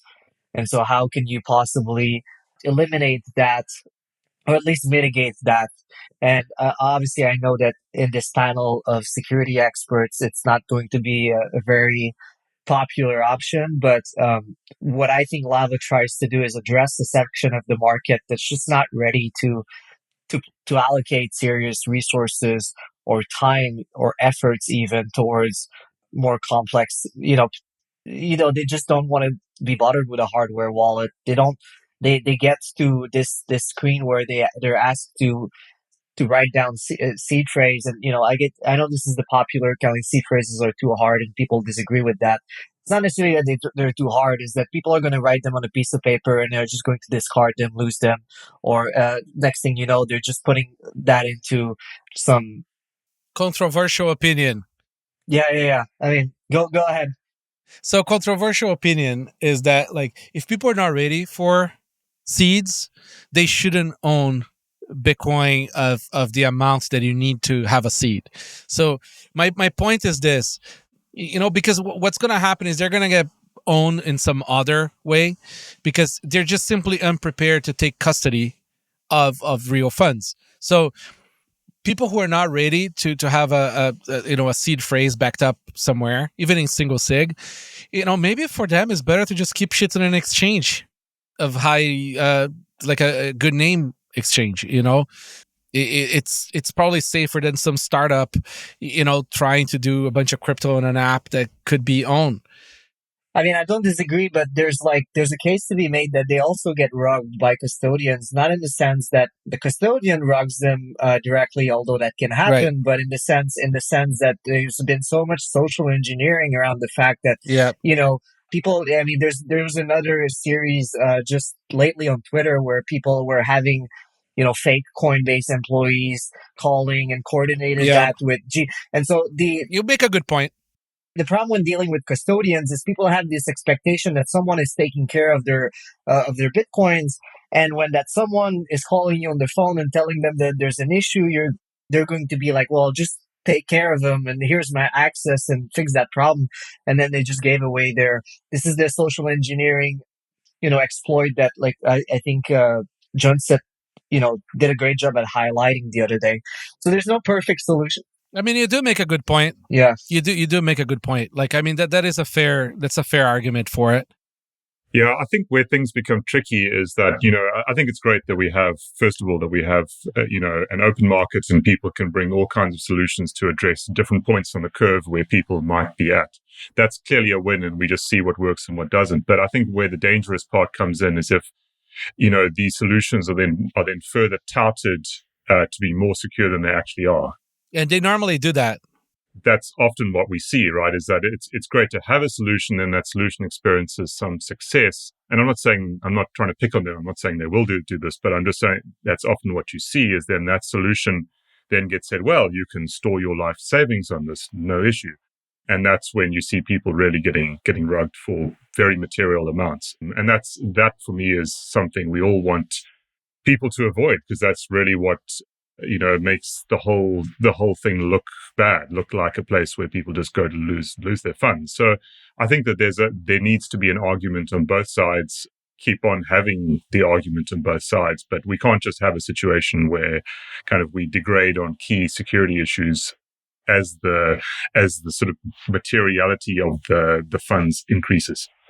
I mean, we see this market misrepresentation even by accident all the time, right? So, for example, the Raspberry Pi is closed source, right? So, like, you're running your open source code on top of closed source code that you can't audit, you can't verify, you can't change it, right? And so people just think they feel cozy about it because they're running open source on top of it, but they have no idea that this shit is like not doing what it claims it does, right? And it's not malicious; it's just that people don't understand it. You see this with hardware wallets all the time. They'll make claims that are simply like not true or kind of marketing bullshit, like virtual secure elements. What the fuck is a virtual secure element? And it's just like the marketing people go loose because it's a very competitive environment, right? And then they make claims that are absurd. But the users are not like educated enough to see through that, right? And I guarantee you that it's not out of maliciousness. It's just people like they say things that they don't understand, or they just make claims that are a little bit of an exaggeration, and then things kind of run loose, and then they never roll back some of that. We used to have a better market for this. Like, people used to be very grumpy about bad claims on security, like a couple years ago and before that. It used to be pretty intense on Twitter about security claims and things like that. But like, I've noticed that like people either lost the interest or lost the patience with the discussion and just sort of like have fun staying poor became a lot of the answers around this stuff. But, I don't think we can give up. Like, I think it's important for us. It's so early still. We have to call out the bullshit out there, especially when it comes to security or privacy. I mean, Yep, agreed. Nothing to say bad about these guys. I have absolutely no idea of what they're doing, and it's not about them. It's just a general argument. It's something that CASA has been doing for. CASA was the first one to basically implement something like that. They've since kind of like moved away from at least the single 2 of 2 wallet setup, where obviously they're pulling you into the more involved multi-sig setups, but I think it's something that's still available with CASA. The only thing that I ran into when I was trying to check it out is I realized that you cannot use CASA anymore without creating an account, which it feels to me like a downside. Definitely, if you're strictly wanting to use, for example, a server key backup with a 2 of 2, you don't necessarily have to. You shouldn't have to kind of like dox yourself almost to the service provider. Yeah, but to be fair, I spoke with Nick at CASA, and he said like, yeah, we've contemplated removing that, and they might get to it. We thought about offering some services, especially anon services, like for backups and things before, and like it is very difficult to build a UX for the people who need the help without accounts. It's very difficult. But to the credit of CASA and Unchained, for example, and Nunchuk, a huge part of their onboarding is education. So they do push their users to understand what the fuck's going on, and like, explain to them about the backups and how to recover without the service provider and all that stuff. Probably like because of market liability too, right? Like, so I do think that, for, they all have different kinds of trade-offs, but they all seem to have like be good actors, sort of like offering this sort of like forced education in a way where at least people know what the fuck's going on, so they don't rug themselves. And if we're gonna have service providers being a collaborative multi-sig, then the least they have to do is offer the education. I think that's a nice thing to see. All right, privacy projects and other Bitcoin projects. SimpleX updated. Oh, here. This one is a very nerdy. Reticulum MeshChat, Reticulum Network, and NomadNet. It's been projects I've been sort of like messing with on the side. These guys clearly are ham operators, because a lot of the protocols were designed with low availability radio systems as part of the mix. So they're great for mesh nets. This stuff is how I think we talk in case shit really hits the fan. I encourage every Bitcoiner to go play with this. It's very, very interesting project. It's encrypted by default. Everything is sort of like done the way a ham Bitcoiner would sort of like think it through. So it's cool to see. Go play with that. Entropicio, reusable tamper evident jar concept using visual patterns of part. I think I've seen this one way back then. It was too expensive. I think that's why we didn't use it. Proton introduces Proton Docs into an encrypted collaborative document editing platform. FUTO Keyboard is an offline private keyboard forked from Latin IME project, the Android open source keyboard. All right. By the way, for the BIP47 interest and Boat 12 interested folks, good opportunity to test some of that with Reticulum Network, because you can, let's call it broadcast, announce your key and then no longer be around. Very good protocol for that.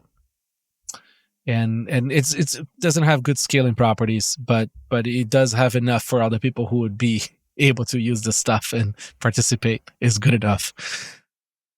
All right, Project Spotlight for L2. Cashew Nut 00 introduces support for binary encoded tokens, resulting in approximately 40% reduction in token size compared to previous format. So if the people that don't know, 00 is also how you call buckshot. Buckshot is a type of 00. Anyways, kind of funny thing there. Yeah. Pay to Core Lightning companion app that can pay to Lightning address LNURL BIP 353 and Bolt 12 offers. Lampo, an experimental implementation of Tiny Lightning Node. Blitz Wallet, self-custodial Bitcoin Lightning and Liquid wallet using Breeze SDK. Landsat, a non-custodial instant Bitcoin loan service using Lightning Network powered by DLC on Arc. That's a good name, Landsat. Their GitHub has nothing on it. What the hell? Well, it's on Arc, so. Yeah, I mean, that's fair. It's they announced they dropped a white paper. Classic. I mean, to be fair to Tierra, he has been putting out code for Arc, so that has some implementation. But obviously, anything that would claim to be building on top of Arc when Arc isn't close to being finished is getting a little ahead of itself. But the idea is kind of interesting. It's kind of like an idea. Think of something like Affirm. You know, this service that you can use at checkout when buying something online, where you get a loan instead of paying it outright. So the idea is to do the same thing with Bitcoin, so that within sort of like your purchase experience or merchant experience, you could actually, instead of using your stack, get an instant on-demand loan for a specific period. I'm not sure exactly how that will work though, because somebody pointed out to me that there's the notion of expiry within ARC already. And so, and normally, the default was like the VTXO would expire after a month. But if you're taking a loan, then most likely it's going to be for longer than a month. So how are you able to kind of like are you rolling over the contract into another virtual UTXO? Yeah, we'll have to look into that a little bit. But I'm just generally, I think, interested that people are trying to use DLC a little bit more after Ben gave up on them. And I hope they take off. It's a hard tree to bark up, I'll say that. Yeah, exactly. But one thing that is going to be shipped very soon with regards to DLC, and I think perhaps they haven't done too good of a job of promoting it, but again, it's the Lava Wallet thing that we were discussing earlier, where that is going to ship very soon with a full production DLC-based loan. Shazana has put together all of the back-end infrastructure in terms of market makers and interface for them to be able to provide liquidity for that. And so you will be able to basically access a self-custodial Bitcoin wallet that has no requirement to create any account or even KYC. There is a service that allows you to buy Bitcoin on the app, obviously, that requires KYC. But if you have Bitcoins already, you'll be able to use that app and effectively, if we're entering a bull market, not financial advice, but that might get a little more interesting for people where you're able to, get leverage if that's what you want to do, or purchase things with your stack without having to sell it. And all of that being available non-custodially and in a private manner is, I think it's pretty good. I mean, listen, market to market backed loans, it's like often a terrible fucking idea. Mostly because this DLC contracts will blow up. They'll blow up. If the market movement is too big, they'll blow up. I'm not sure that Bitcoin is seeing the types of volatility that is going to blow up contracts like that at this point. Dude, and 2 years ago, it dropped to 16K from 70. Yeah, but that didn't happen in a day, You're talking about maybe the March event, but the good thing about it is that it is actually, it's not all automated like the average DeFi would be. So there are ways to install contingencies. It's purely peer-to-peer. So, and as far as the implementation goes, I'm not going to dox anyone, but I know that Shazan is working with people that even Ben has collaborated with in the past. He's got a probably pretty solid team. So there's a technical implementation. I think what they've done is pretty solid. Cool. Yeah. Anyways. Cool. I mean, we want decentralized things. People want to gamble, they can gamble. Chamberlain Cashew Mint with integrated Lightning Node. Phoenix D server UI, mobile first UI for Phoenix D.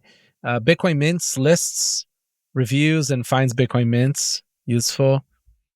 Yeah, I think that's something I've been waiting to see come out. Is kind of a listing site for mints, because if this world of mints is going to take off, then we're going to need a solid ecosystem of these mints. Yep. And I've been very interested to see how they're going to be listed. So one of the most important considerations when reviewing any kind of L2, I think, is the amount of centralization that is inherent in it. And if we end up with, basically, let's say for Fedi mints, we end up with, 3 that would get used. Well, obviously, that's just a massive level of focus on those three mints. But if we end up with what is purported to be the dream or the ideal of we're going to have these thousands or hundreds of thousands of mints, then we're in a very different world. So when you have a list of mints, one of the factors that I want to see is some degree of what size is the mint. How many funds are, I'm not quite sure what you can and can't figure out, but what you don't want, I think, is to be using a mint where you basically that mint is just a huge honeypot or a huge target. Yep.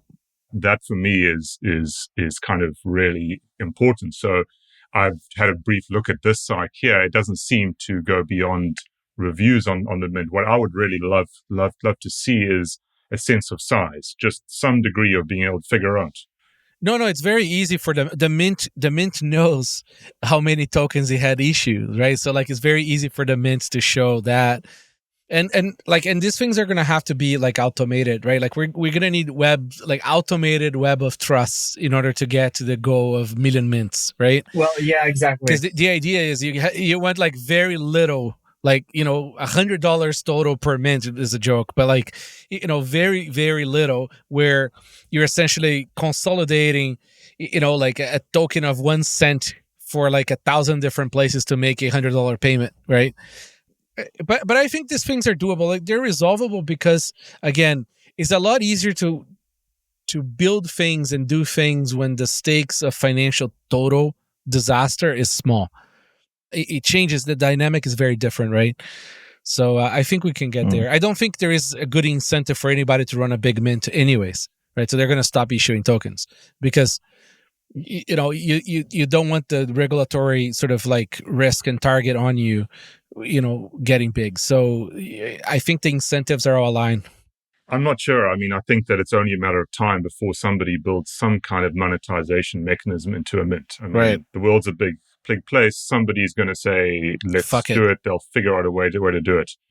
Yeah. And that will create that desire to run a large mint. So I think it's going to happen. But as I say, what I hope the other side of that equation is a site like this, but one that, reviews the size of the mint, and then there's an understanding, a sort of a social understanding of the larger the mint you join is, the more likely you are to get right.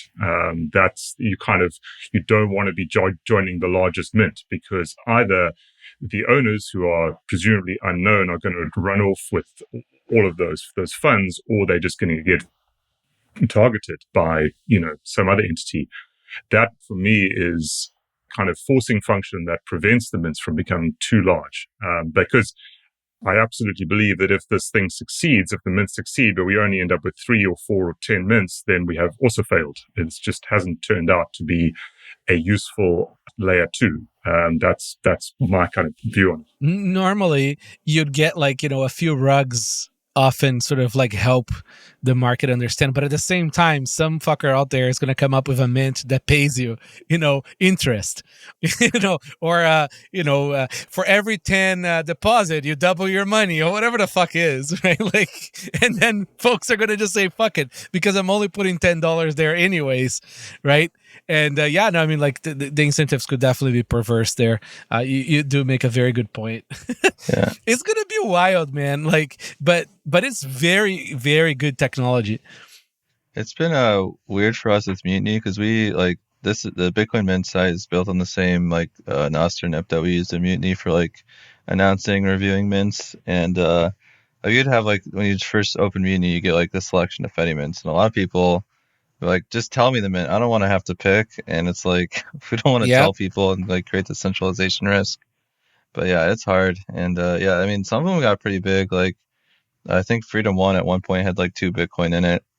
So there's a decent amount of size into these mints. But that's the problem, right? It's when it's all self-reported. No, you can audit the mints with Fetty Mint.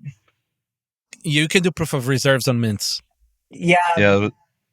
With Fetty mints, you can see every single transaction that happens. So you can see every UTXO and make sure they're all there, and then it counts up the value. So it's for Fetty mints, it's pretty easy to for Cashew, it's completely different. Yeah, but for Fetty Mint, you can Eric Sheeran has this project called Fetty Mint Observer, where you just put in an invite code and it just tracks every single thing that's happening in it. So you can see the transaction volume, you can see all the UTXOs, you can see all this different stuff that's happening. So yeah. There's one mint that runs the stable coin, the stable nut cashew mint that basically runs a stable reserve. It does have it does implement proof of reserves. It's available at umint.cash. It's interesting, but I think what's going to play out there from the point of view of the web of trust is that all of these, this list here at Bitcoin mints, is something that is way too global for the average user. When you're considering a mint, I think what you're going to want to do is you're going to want to leverage your social graph and your network to be able to basically associate which one that you can trust. You don't want to have this global view of every mint that exists on the internet, because then it's like, well, as Ben said, like, why should I pick this one over that one? But when you introduce the concept of like Nostr and the social graph, and then it's perhaps a case of, okay, well, since your friend has onboarded you onto Mutiny, maybe you might want to use your friend's mint or the ones that he trusts, right? It's more of like a local I think it's more of a local problem. You don't want to get mints that become too big within local economies. I don't think it's ever going to be the case that, I mean, I feel like there's not really this, there's a very small likelihood that just people start using all the same mints, because the barriers to entry there into like kind of like that business, and the margins I expect for that business will remain very, very, very small. So I'm pretty optimistic about that, and people are also thinking about ways that I can actually someone is building that at the moment where I can run a mint and send you my own tokens, but you cannot actually mint eCash out of my own mint, right? So you can't third parties, other people cannot generate themselves using my mint. I'm only the one that can issue tokens out of my mint when doing payment.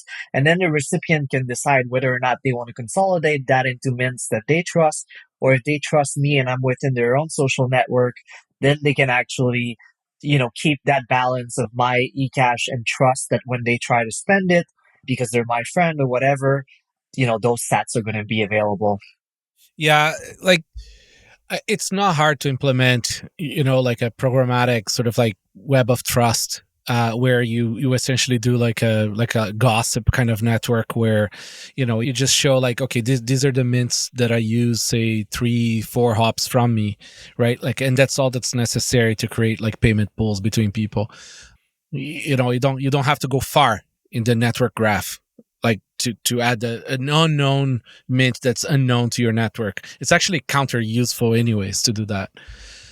So yeah, I mean, like I think these are all very reasonable, solvable problems. Like, it's a matter of like market needs, because it's like these are early optimizations that you don't want to introduce as things to do now, because there's bigger problems to address now than just like rugging risk. But it's all important. Yeah, in the end, I think that's why Nostr is kind of like the perfect kind of little ecosystem of incubation for those social experiments to play out. And that's why I've been super bullish on that. Whereas, like, I completely expect that, eCash will probably replace the bulk of usage of Zaps on Nostr because it makes too much sense. And this is when you're going to create a dynamic where like different groups of people on Nostr might accept eCash tokens from other individuals or other groups of individuals, and might split their balance between all of those kind of like I don't even want to call them banks, it's just like, it's really kind of like a small little experiment, but I think that's going to be extremely, extremely instructive in terms of how those social dynamics are playing out. How does, funds might consolidate into specific mints or not? Yeah, you get resolved. I mean, there is nothing like a network with 10,000 Bitcoiners being active. That's what Nostr is. That's already 10,000. It's pretty impressive if you ask me. Like, it is. It's growing. I've been spending more time on it lately, honestly, and it really feels like, I don't know, it's kind of like pulling me in a lot more often. The UX gotten a whole lot better. You got like use Primal, which is kind of like, you kind of like want more clients of the quality of Primal to come up. Yeah, there's Damus, but you want to reach a level where there's at least a lot of market optionality as far as those clients go. But man, it's going to happen. Yeah, exactly. Primal has been really doing a good job of making the UX pretty decent. It used to frustrate me to the extent where I couldn't use it for more than 5 minutes. Now I can actually browse through it pretty often and get what I want out of it. Like UX optimization for Nostr is something that I'm not like super concerned about. I rather like, all the nerds sort of like focus on building more functionality and more interesting use cases and more things, because it's so early. Who cares, right? Like, it's nice that like Milian is like a fucking machine building Primal, for the normies. But like, like one, there is not enough market for more than 2 or 3 of those anyways yet. There will be. So like, it's always like, where does energy should be spent, right? And right now I think like building interesting shit is more important than Yeah, absolutely. Yeah, we're too far from normies. Yeah. Keep it weird for now. Don't come pollute Nostr with your influencer normie shit. I mean, sorry, let me quickly, because I got to mention this. I don't know if you have that. I see there's some Nostr projects down the line, but Pablo's been working. Oh, yeah. Pablo's been working on this implementation that's eCache related, right? So he's trying to basically eliminate, or at least replace eCache, Lightning with eCache for Zaps. And this idea that he had, and he implemented, actually, I'm not sure how far along he is into shipping it, but the notion that you are actually storing the eCache nodes on relays and using you're locking, so you're basically locking your eCache nodes to relays and to your public key so that you can actually use your NSEC to be able to effectively use your eCache across every single Nostr application without using a Nostr Wallet Connect, so that you have a balance of eCache that is tied to your NPub. I think that's like, this involves so many questions in terms of OPSEC and UX and security and backups and all of that. But the prospect... We're very far away still. But the prospect, this idea that we have always had with Nostr of having this single key identity and now having that be tied to an eCache balance is like, it's blowing me away. And I think a lot of people are like super excited about that. So, one thing I really want to see is multiple keys, like people using more keys. So like, you maybe use one key for one thing, another key for another thing, another key for another thing, multiple identities, sort of like reclaim. Because, you shouldn't use your, like, I really dislike Nostr login for shit that's unrelated, right? Like, you don't want to log in into like your email with your Nostr ID. Why? Just use another Nostr ID. Nostr login is great. But like, you don't have to use the same key and like dox yourself, right? But it's early days. There is a lot being built on Nostr. Highly recommend people go spend some time there and read the nips. All right. Software released an update for Lightning in L2. So Phoenix had their BIP 353 DNS address support. We talked about 12. They're fucking killing it. They're pushing really hard. Breeze SDK version 0.5.0, mobile LND 0.17, Mutiny Node. If only we had somebody here who could talk about it. Yeah, it's a shame we don't. Okay. Yeah, basically, I mean, the last few updates for us has just been putting out fires with all the recent Fediman issues. So yeah, basically it's like, luckily we have like a hot fix now that's resolved some of them, but otherwise, Fediman's being down, we found some like small issues in our app that would make things slow, so we'd fix that. And otherwise, just bug fixes and different fixes. So we're testing a new LSP, so we've been putting some fixes in for that too. So a bunch of good stuff, fixing bugs. But yeah. Cool. All right. eNuts updated, version 0.4.1. Boats Exchange updated, validating node and signer, scaling Lightning updated.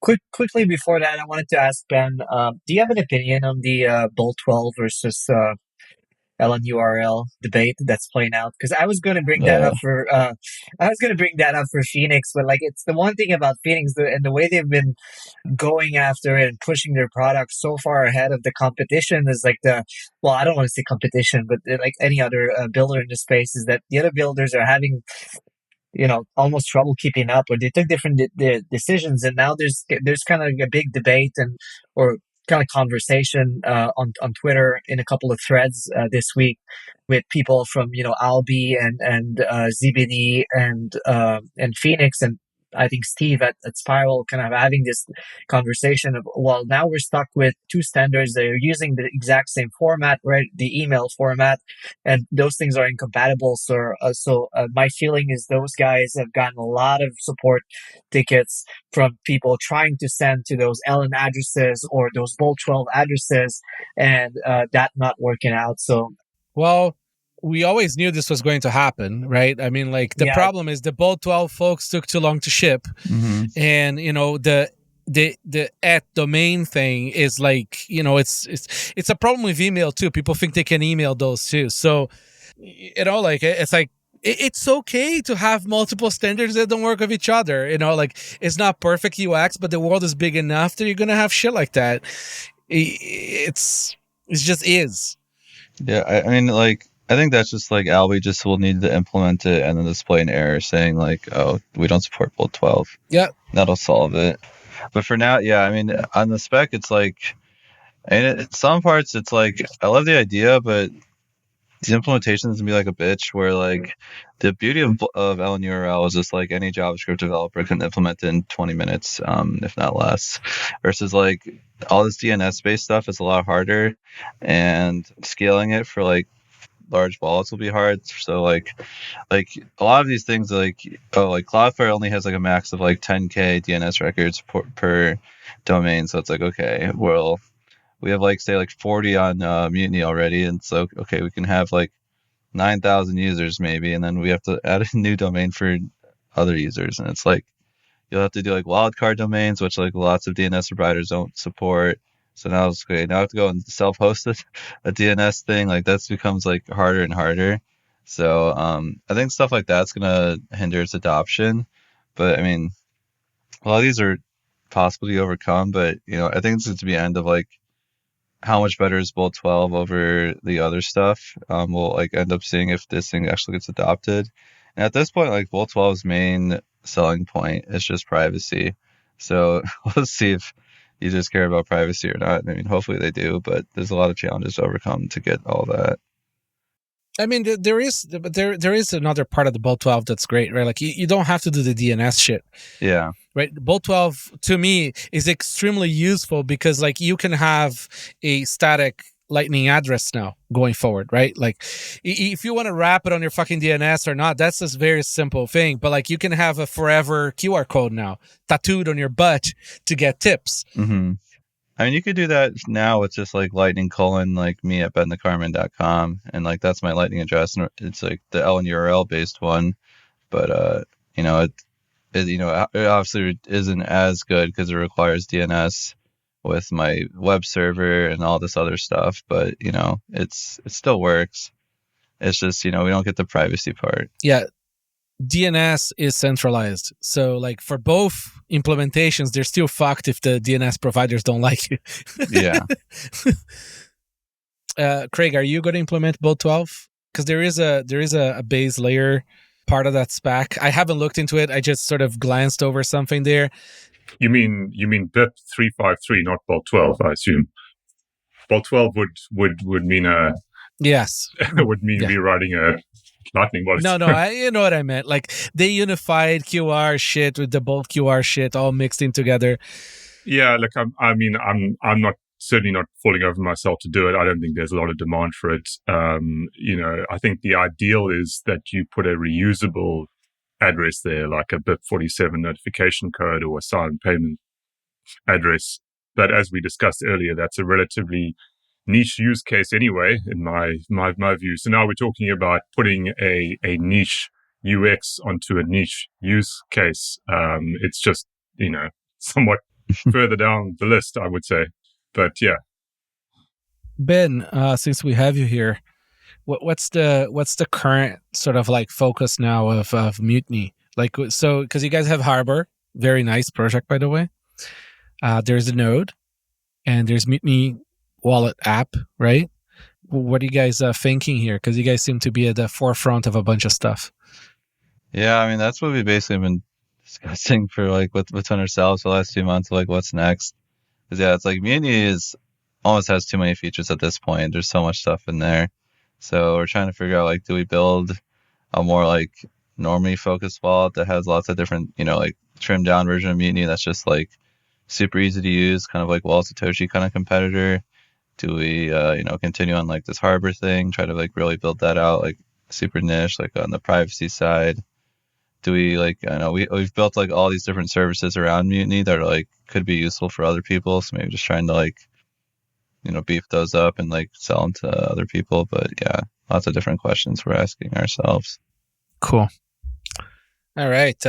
Quick project spotlight here for Noster, and I think we can. We're gonna get late here, so we'll start wrapping up. So Noster spotlight, NIP proposal: unify all peer-to-peer orders into a single pool on Noster. Add Noster naming system. NNS presents a possible solution to the frequent use of easily encapsulatable DNS-based references in Noster. NoteGuard, high-performance Rust-based plugin system for stir-fry Noster relay by Damas. npub.pro is a new open-source project by Noster Band, enabling creators to set up Noster-based websites. Cool. KeyChat, a secure messaging app. Bitcoin eCash, Noster Signal Protocol. So I don't know, man. Like, I haven't read this. I don't want to shit on them, but like, Noster is not a good protocol for anything private. First of all, we don't have forward privacy on DMs. And second, the network graph is public.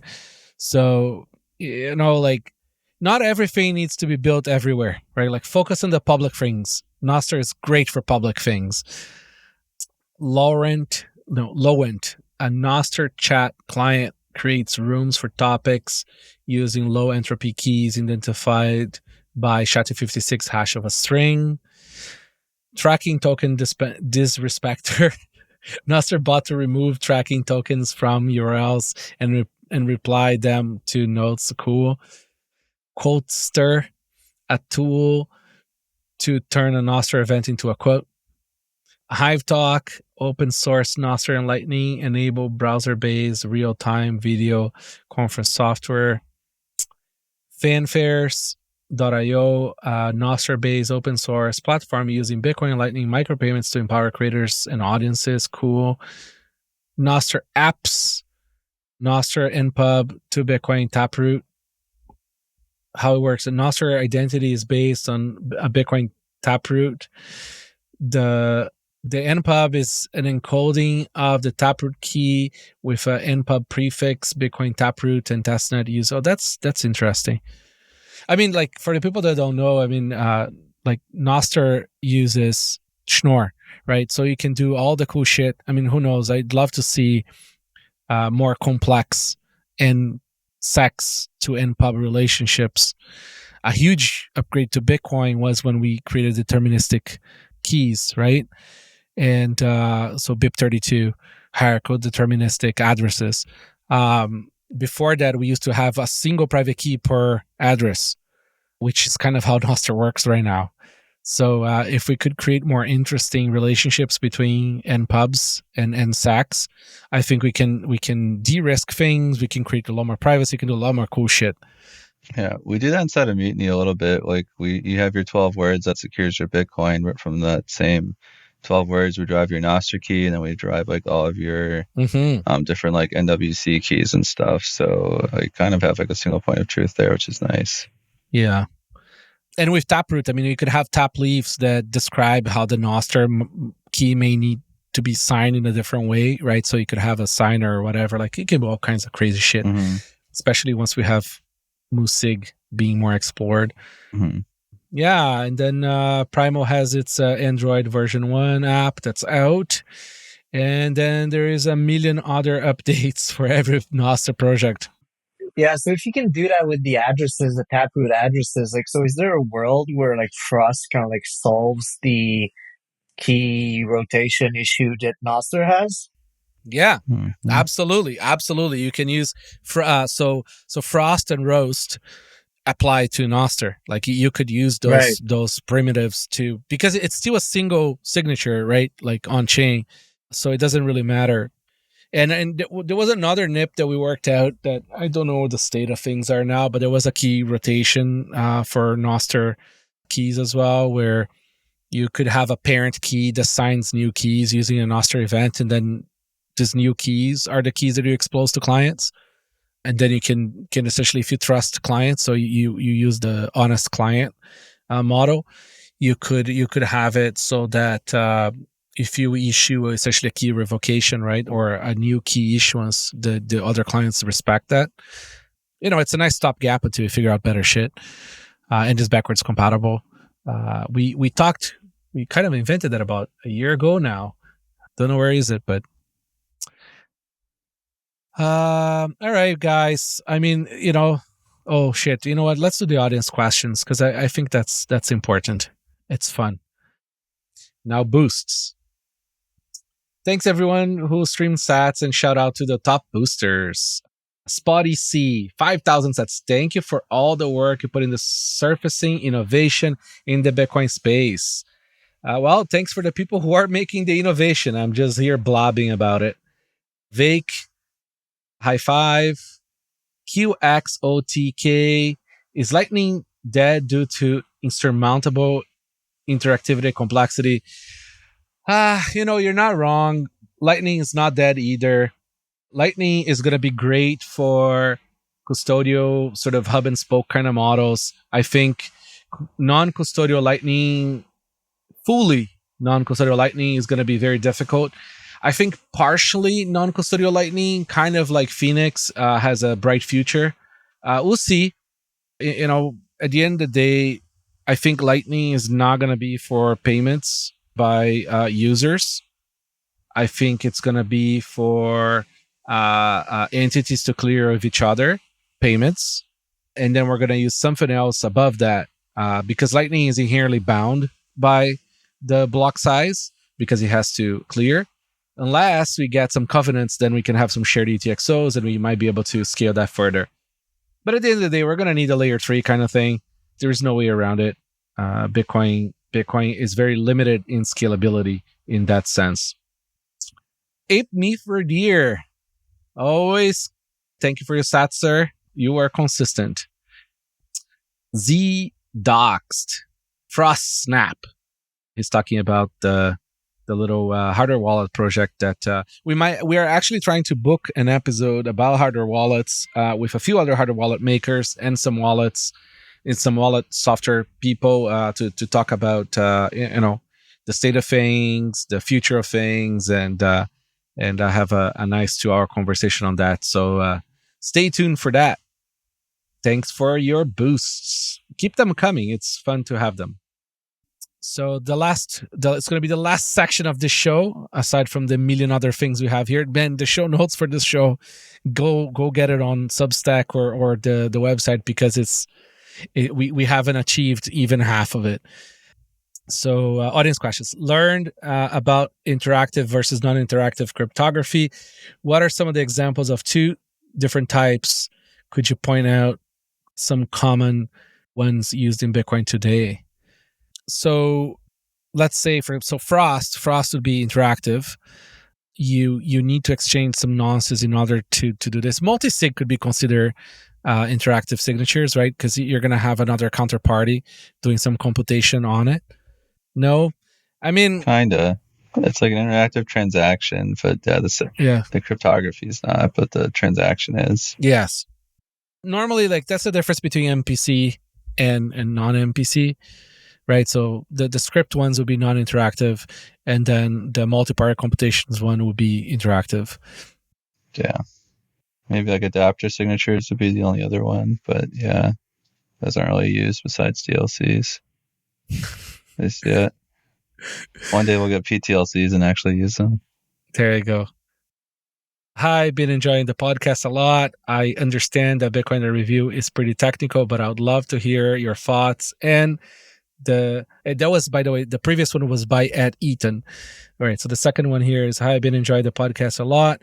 I understand that Bitcoin.review is pretty technical, but I would love to hear your thoughts and the guests and the guest ideas about what small projects in Bitcoin or Nostr someone could do to learn more technicalities. Maybe some interesting coding projects for beginners or other things to learn and educate themselves in the space. WIDEE. Man, just download the go to the Jimmy Song programming Bitcoin. Is it programming Bitcoin? I forgot and build a wallet from scratch. Serialize some transactions. Yeah, I mean, I get this question quite a bit, and there are no great answers. I think you have to try and find some area that interests you. I think it's quite important to find something that you like, and then just research the specs around it, and then try and implement those specs, whatever that thing is, right? Try and write actual code that parses whatever the format is or handles whatever the communication protocol is. Just try and re-implement that thing, even if it's already done. And in doing that, you might create something which for you works a little bit better. And that can be the germ of some new idea and can therefore lead into some other project. So if you don't have a good idea, I think it's just good to start writing code anyway. And the best way to do that is to implement something which is well-defined. So that would be my advice. Yeah, I mean, like another fun thing is if you don't want to get as far as coding, just start using the terminal. Start using the command line for everything that you can, because that's going to teach you essentially how to code in one way or another. Like getting in there and understanding how Unix works, like how you're, sending a command to another and how you're parsing things. And, it's very, you're a lot closer to the computer if you're using the terminal instead of a GUI. And you're going to start understanding how things work a lot better. Yeah, alternatively, you can check out the guy that I know is building bitscript.app, and it's actually a very, very neat UX with an IDE. They were at Bitcoin plus a couple of months ago. They've put together some stuff that's super interesting. There's some lessons in there and some interesting ways to learn about opcodes and all of the stack if that's what you're interested in. Cool.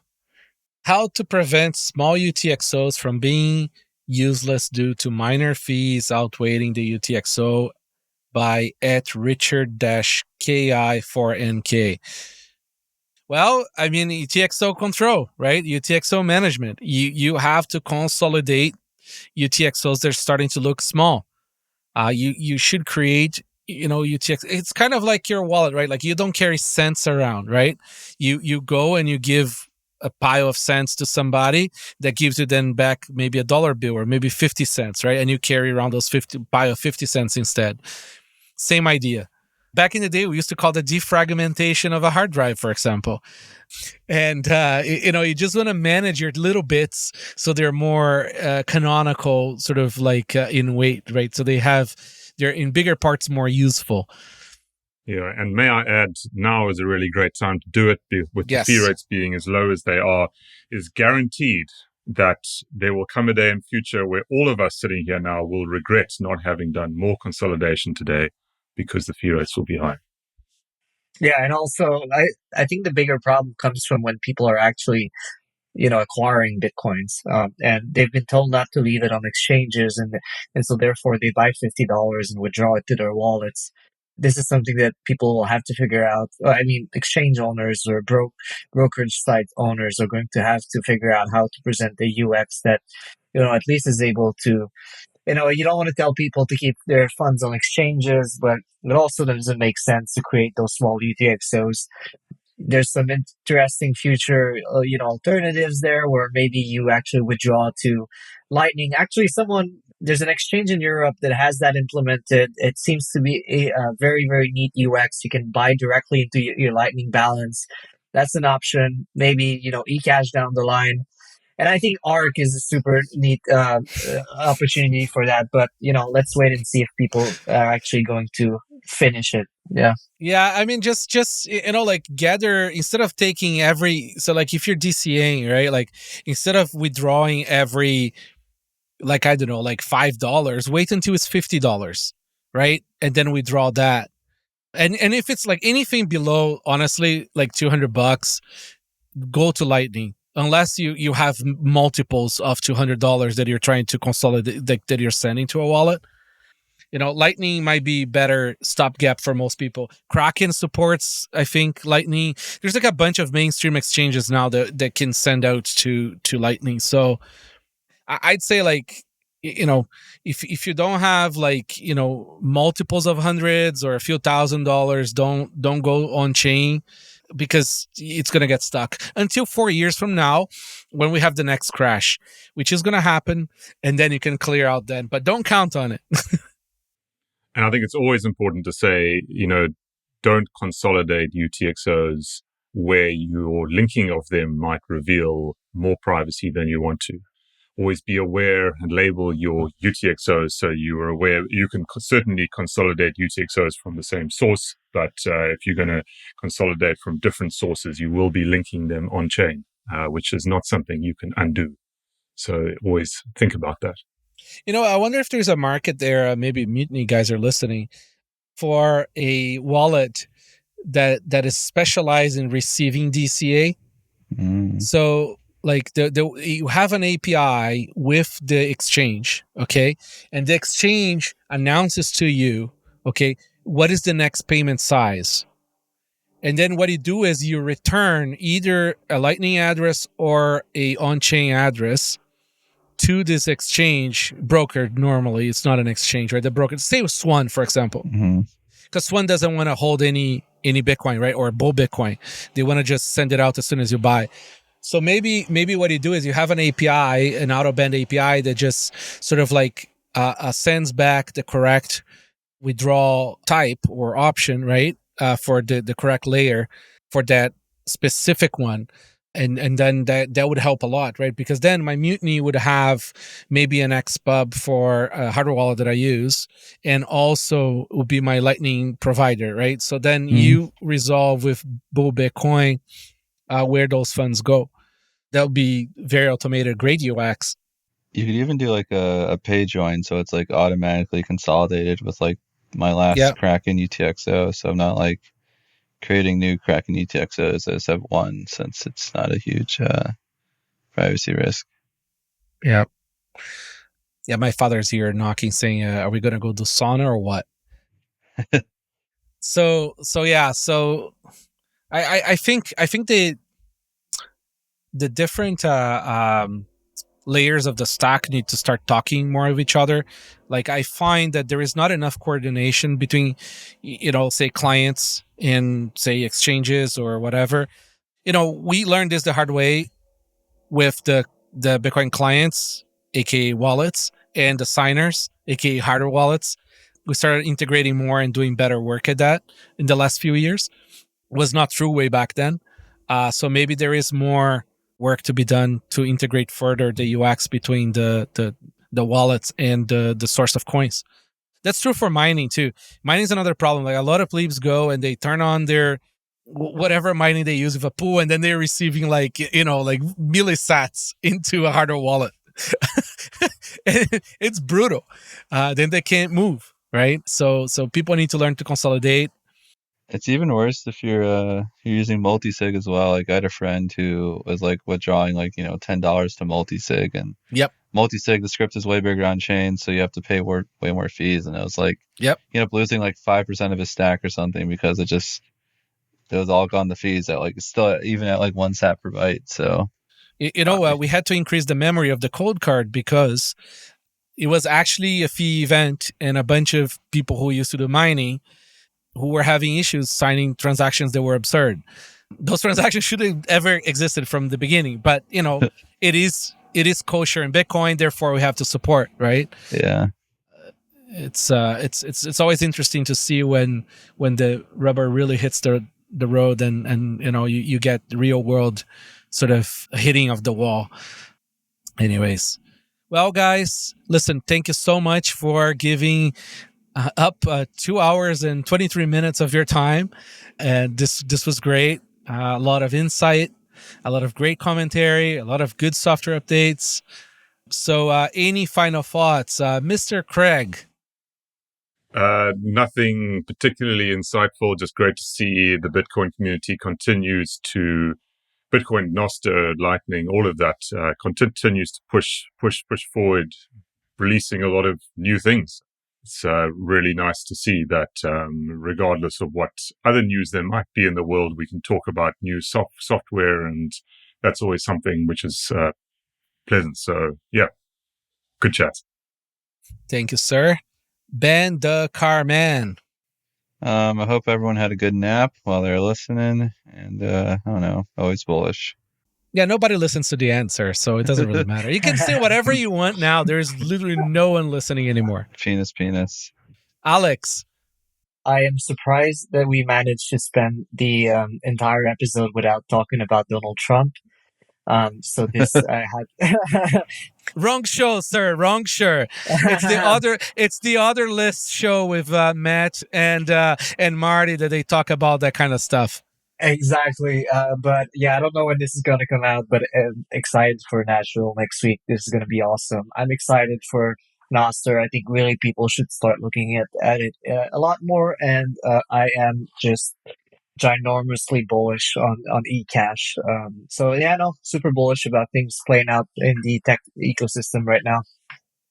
Yeah, I mean, power to David. Jesus Christ, man. Like, you know, like or don't like, whatever, like think of whatever you want to think about Bitcoin Magazine, but like, you know, it's a lot of effort. It's you know, there's going to be different people using Bitcoin.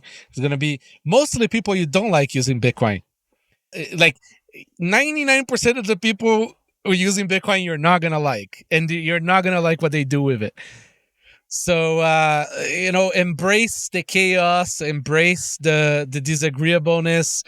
It's a natively adversarial system, and go walk on grass. You know, make sure you always clear the building on the right side, or was the left side, depending on which side you're looking from. And yeah, this was fun, boys. And again, people, go read the fucking list on text, because Johnny put a lot of effort into this, and it is absolutely fucking ginormous. There is privacy, mining, news, funding, government and politics. I mean, I should be charging for this newsletter, or maybe getting some advertiser to support it. Maybe we get a whiskey company or something. Anyways, just kidding. Guys, have a great day. Thank you so much, and we're closing up. All right, boys. See you guys. Thanks for listening. For more resources, check the show notes. We put a lot of effort into them. And remember, we don't have a crystal ball, so let us know about your project. Visit bitcoin.review to find out how to get in touch.